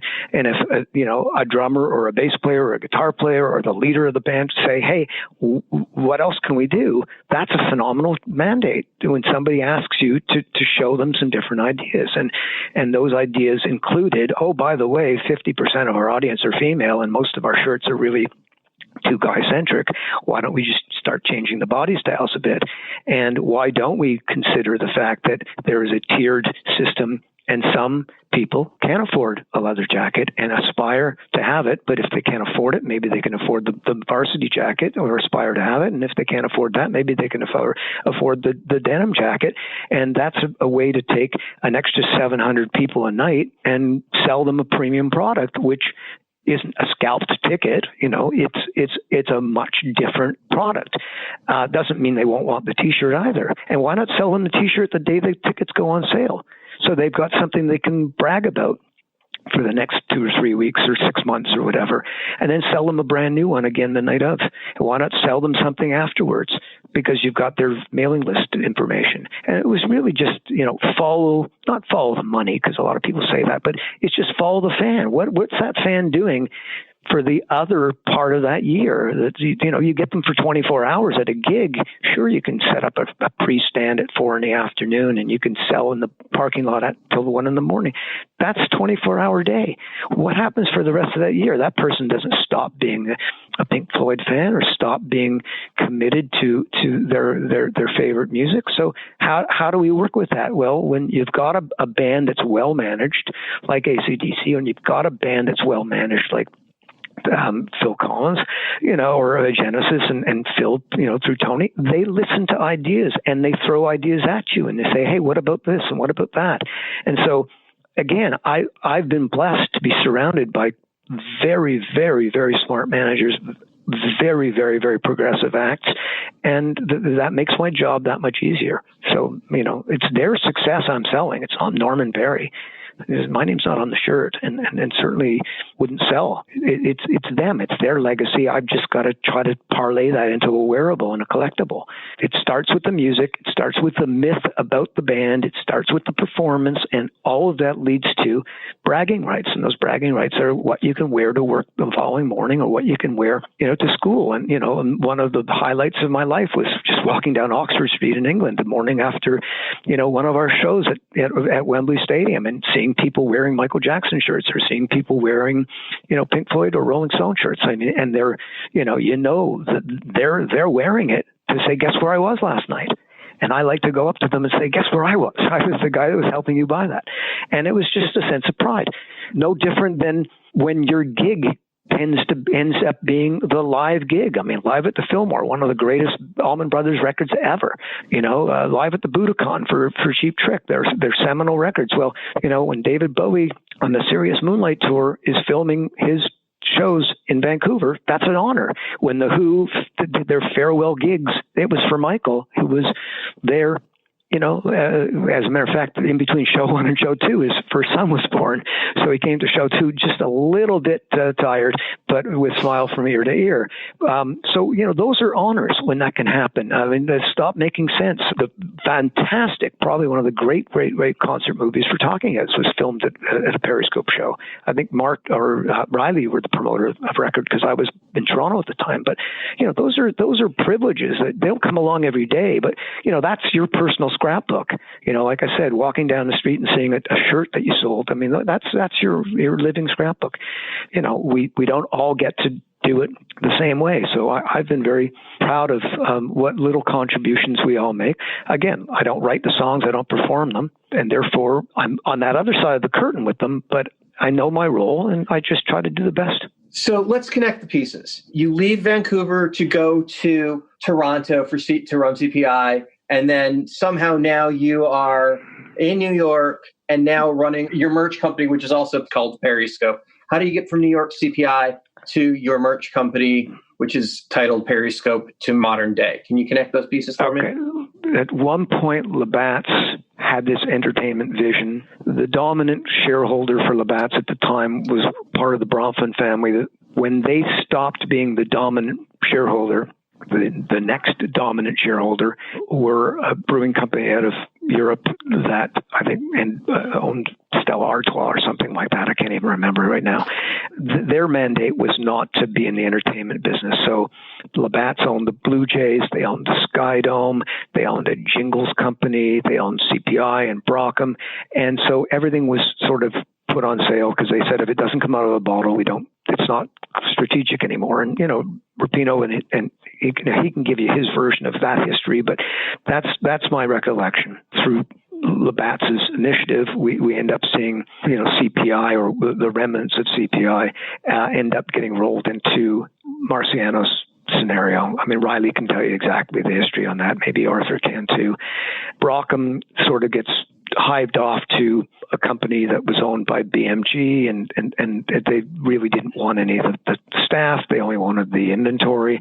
And at the point that they didn't take the management or any of the management, they lost any real relationship there with the acts. And so I, at that time, decided to move down to America. I had a very, very short non-compete, if I remember. And with one of the people that Riley originally found to help him in Vancouver, who literally started putting up posters for him, then had a role in Brockham on the touring side. She and I started what was called Anthill in New York, and it was a very, very small boutique merchandising company. And as I said earlier, Michael's Next Little World, I was an investor in. It was called TNA, The Next Adventure, and he was able to deliver me Pink Floyd and Rolling Stones relationships. And so out of tribute to TNA, I turned it backwards into Ant, and the hill was added to avoid having a mountain of inventory, because I was always accused by the auditors of having too much inventory at the end of the day. So I named the company Anthill out of respect to Michael and the business he gave me, the starter business. In addition to that starter business, we had a great Canadian band called the Tragically Hip that we worked with. And we then very, very quickly started, we had David Bowie as well.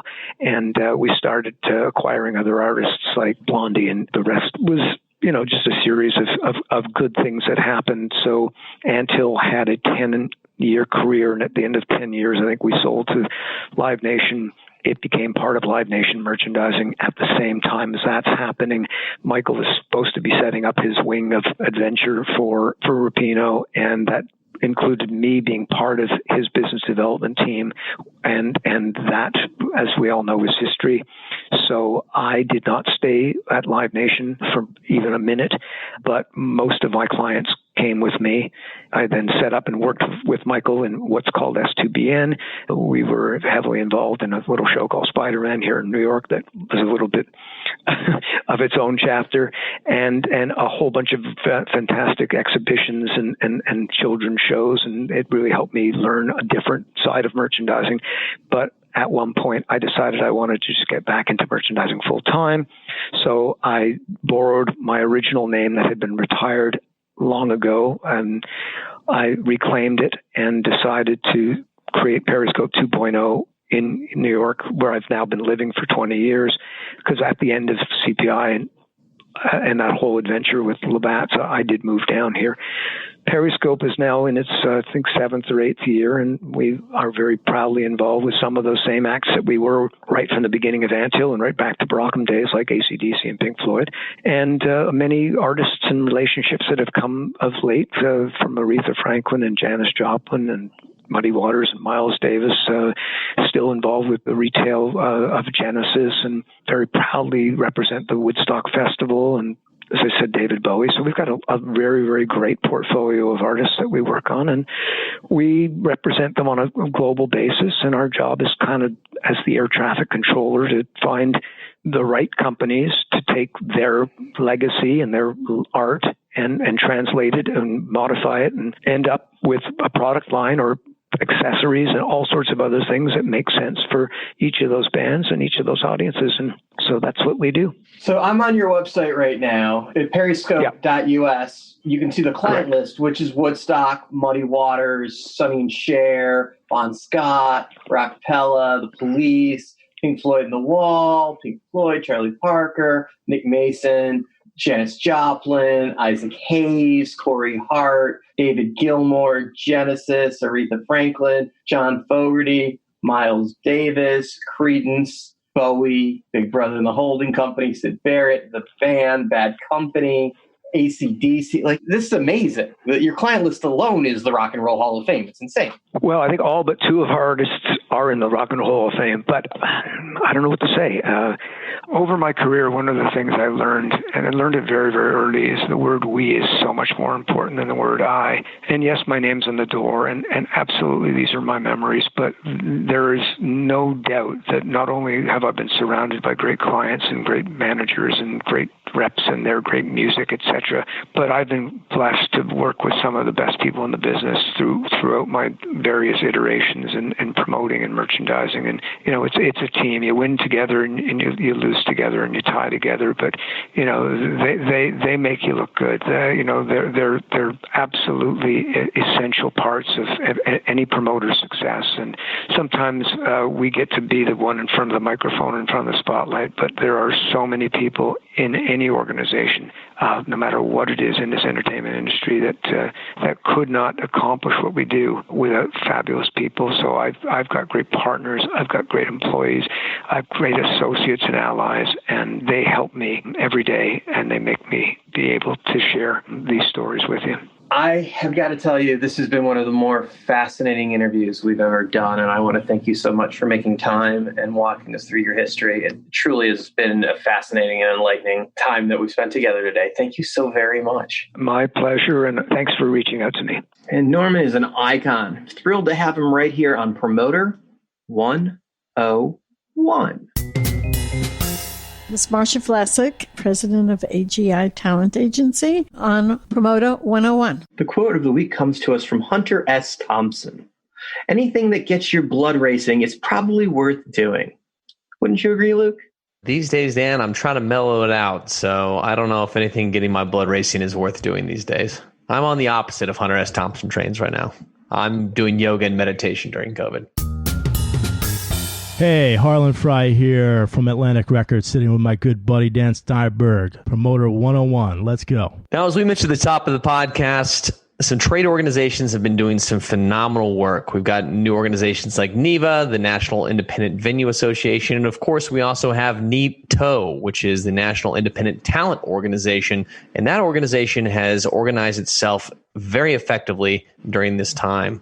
We've got Entourage Talent's Wayne Forte, who's also a NITO board member, and Greenberg Trauerig's lobbyist, Lori McKay, on the podcast, sitting down talking about the more exacting works that these organizations are doing to further the interests of our industry in some of these big bailout and stimulus talks. We're very excited to have an updated segment on what's going on with NITO. Wayne Forte from Entourage Talent and the NITO board is back with us, and he's brought a very special guest with him. From GT Lobbying, Lori McKay is here, a true lobbyist and really hands-on in D.C. helping the NITO organization. Wayne, what's going on with all this? You guys working to get the money back for the industry and save the industry in full. Well, as we like to say, we're fighting the good fight. It is a fight, not a physical fight, but it's a psychological and a daily battle. It's no secret that the two sides, the Dems and the GOP, are locked on their respective sides. They've got their heels dug in. Lori can go into more detail about it because that's what she does for a living. And we're just constantly hitting at it, getting people to do the letters to the senators, the letters to the congressmen. We're in an activation, which is going to start we're going to start making group calls to many of the senators' offices, if not the senators directly, their chiefs of staff, hopefully, and try to explain what we do and what the independent music business ecosystem is all about. Because for the most part, they really have no idea,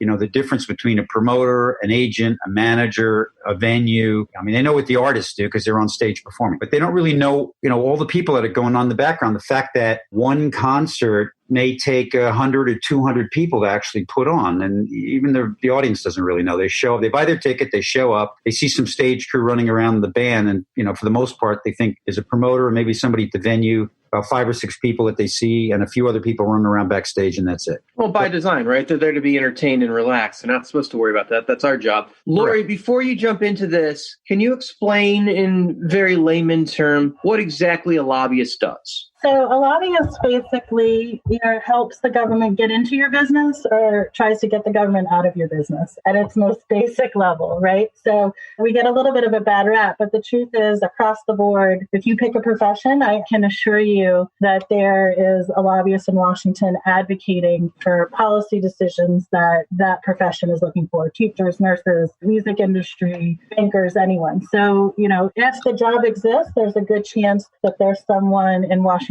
who's advocating for policy issues that are important to them. I mean, members of Congress cannot be experts on every issue. They need to hear from their constituents. And what we do is help facilitate those conversations. So what you're saying is you can get people in the door with the people that make decisions in Washington, and then those people can educate those people properly. You are the catalyst to make that happen. That's what a lobbyist does. Yeah, I wouldn't even say it in that way, because the reality is that it's really the constituent that's most important in Washington. Those are the people that the members represent. Those are the people who go to the polls in November every 2 to 6 years. What I provide is a real understanding of process and how to go about going through the process. And of course, in some cases, yes, I have existing relationships. But I think what people forget about is that the constituent voice is king on Capitol Hill. That really matters. If you are from Seattle, for example, Dan, and you're writing into Nancy Pelosi, she's probably not going to care that much. But if you're from Seattle and you're writing into your local representative and your senators, they care. Those are the people that they are there to serve. And so I consider myself more of a facilitator really than anything. So you make it happen. You put people together. I think that's fascinating that what you're saying is the voter, when you say the constituents, right? The people that actually go to the polls, me, Wayne, Connor, our listener, their voice actually matters, but you help direct to the right person and can help explain the right approach and pitch on how best to swing that bat when you get up to the plate. Exactly. Okay, so when it comes to law, I'm somewhere between having to sing the I'm Just a Bill song and being a West Wing fan. I honestly don't know how anything works when you're trying to get through anyone that actually runs government. So if I've got a problem and I'm trying to solve it and it's a real problem for people, I come to you and you can help advise me on how to approach this and how to get activated and the best way to approach the whole thing. And then, Dan, the thing that I've learned, we all have at NITO have learned, it's not just having the lobbyists and it's not just wanting the people in Washington to do something for you. They actually have to know what you want or know that you need something. And it's not just one letter. You're not going to write one letter and say, hey, we need you to pass this bill for us. It needs to be, a large number of constituents. So in the case of these bills that we're advocating for that would help our industry,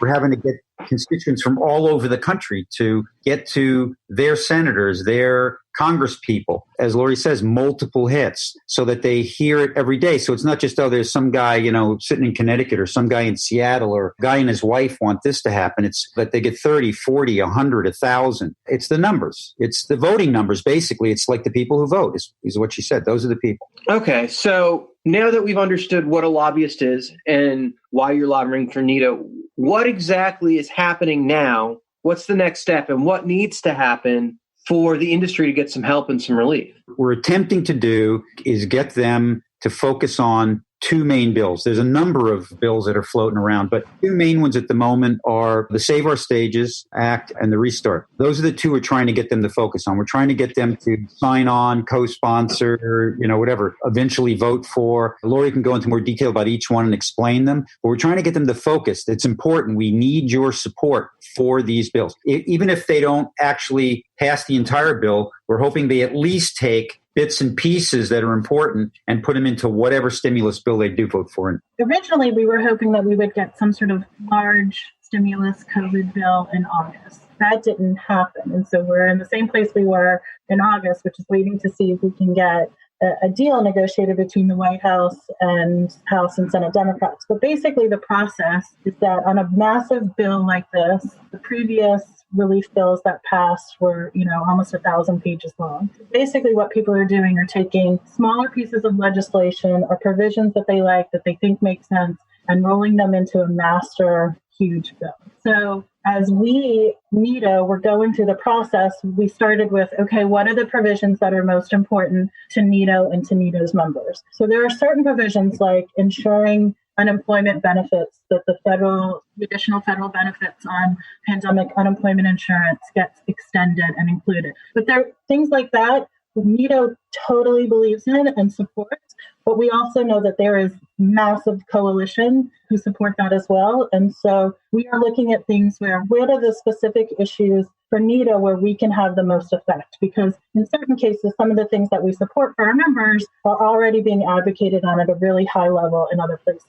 So to Wayne's point, when he was talking about those two bills, two of the bills that we have focused a lot of our attention on, because we felt like that's where we can make the biggest difference, are on the Save Our Stages Act and Restart Act. And Save Our Stages Act is basically a bill that's really focused on live performance and focused on venues and the ecosystem behind venues. Talent representatives is the language that's used in the bill. That just goes to show you how much people know exactly about the industry, but that includes kind of booking agents, managers, things like that. So it allows up to $10 billion to be authorized, and it creates a fund within the Small Business Association where entities that are eligible for grants can apply for grants and receive them up to a certain amount and use those grants to pay for things like payroll, rent, utilities, mortgage interest payments, kind of the things that the small business ecosystem needs to keep themselves in business until we can have large crowds gathering again.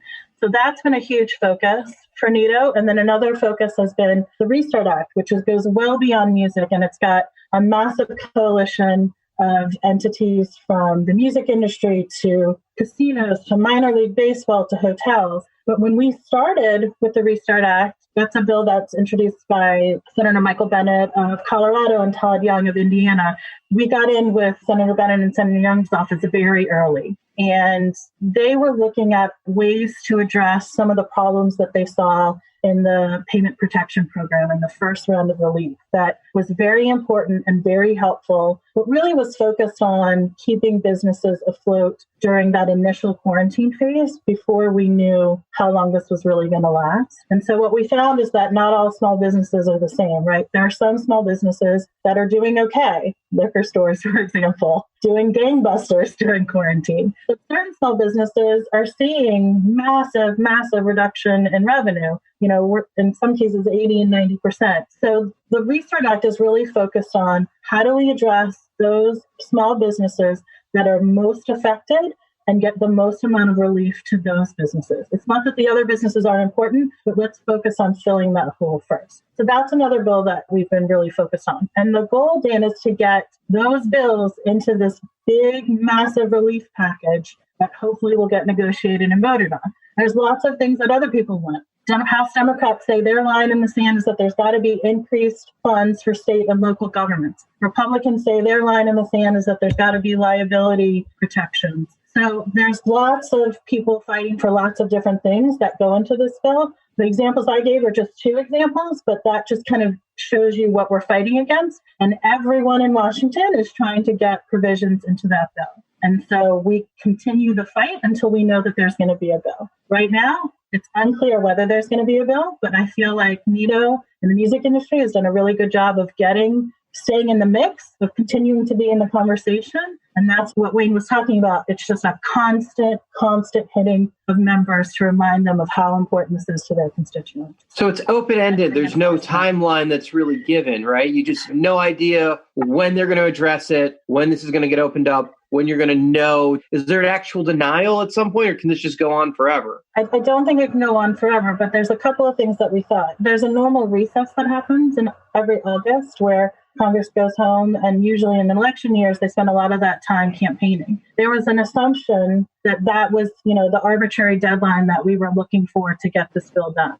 Recess came and went, and they could not get an agreement. So that's been problematic. There's a new deadline, which is basically right now, members are scheduled to go home around October 2nd to campaign for the election. Speaker Pelosi has said she's going to keep the House in session and that members aren't going home until there's a bill. But the reality is most members are still home anyway, right? They've allowed for electronic voting in the House. Most of them aren't in Washington.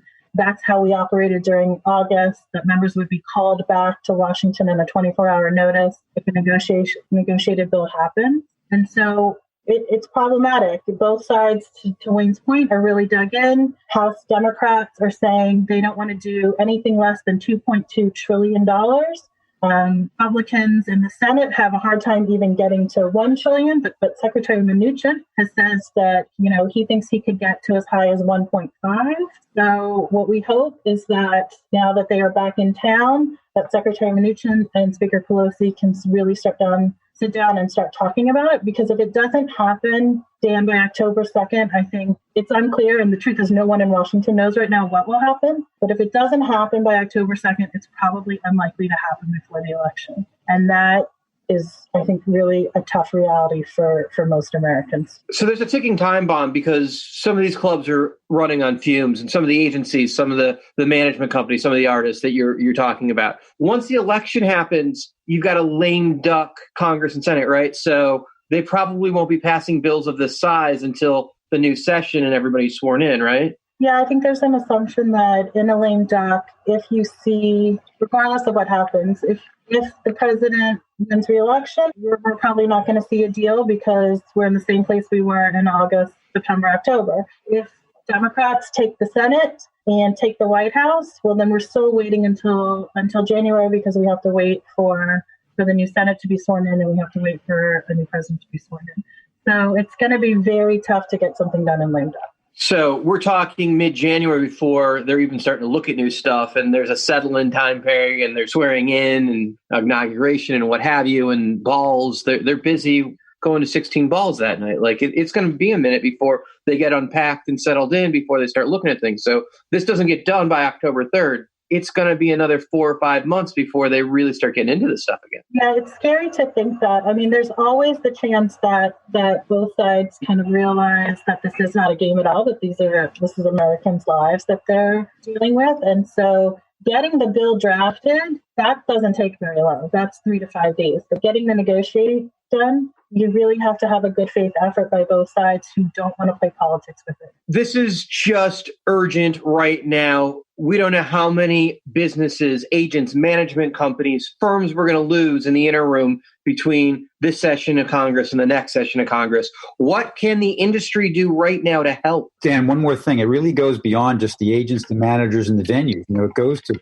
production guys and crew guys and bus drivers and truck drivers. I mean, truck drivers may have another job, and maybe bus drivers will too, but there's lots of buses, tour buses that are just sitting in the yards right now. They're not doing anything. So some of these people are going to probably have to, go out and look for another job at some point, like whatever they do. I mean, there are artists that we know of, some of the smaller artists that literally are bagging groceries, cutting grass, working at a golf course. I mean, because they need to eat. It's like a brain drain from our industry, if you like, at the lower level. They'll be there at the top level as well, but certainly at the lower level. So what can people do? They can go, if they're listening to this and they want to do something, they can go to www.nitolive.org, our website, and right on the front page, it says Take Action, Save Live Music.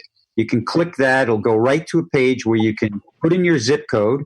It automatically will bring up your senators and your congressmen, and it will have a letter that's pre-formed already. You can write a new one if you want. You can use your own. You can rewrite the one that's there. You can use the one that's there, and you can send it off. What we need is just a constant barrage, because the reality is, as Lori said, is they have to realize this is affecting real Americans, but they need to hear from numbers of people. And it's not that we haven't already had numbers, but we certainly haven't had the numbers of people that exist out there. Not even half the industry really, between the coalitions we've established with NATO, which is the Broadway theater people, NEVA, which is the independent live venue people. We've all done lots of this. We've all done lots of letter writing. We're doing this phone call thing that I talked about with you. The live events people have done some, live events in various cities where they've, staged some events and done some things to kind of protest. But we just need to keep it up. We need to keep the pressure on. The people in D.C. have to realize that it's not just a show. It's not just a concert you're going to. There is collateral economic damage that'll be done. There's lots of restaurants and hotels and rent-a-car places and gas stations and parking lots that all benefit from live events happening, whether it's a club, whether it's a theater, whether it's an arena, whether it's a stadium. It's more than just the show and the people that are there. So it sounds like this can't be more urgent than getting on this right now. NitoLive.org, NitoLive.org. Go there, help, lend a hand, and help save the industry that we know and love. Thank you so much, Lori and Wayne, for bringing us back up to date with what's going on right now at NITO. Thank you, Dan. Thanks so much. Thrilled to have Wayne and Lori here to break down all the good things they're doing to help the industry. Jim Glancy, Barry Presents on Promoter 101.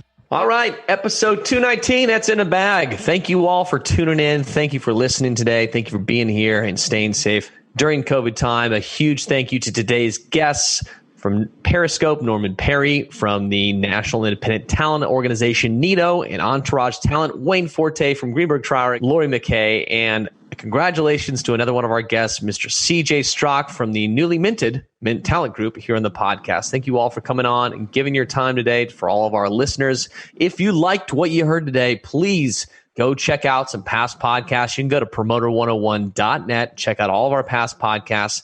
And if you have some feedback for us, hit us in an email. Dan and I are available at Steiny, promoter101.net. Email us, catch up. We want to hear what you have to say. We'll be back soon. I think we don't really have any plans to be back soon, but we'll probably be back soon. Wishing you happy and healthy lockdown. Until then, we get back to them sold out shows that we miss and crave so much, Luke. Be safe, wear a mask, and call your mother. Cheers! Hi, it's Kim Badir with City of Tacoma Venues and Events, appearing on Promoter 101.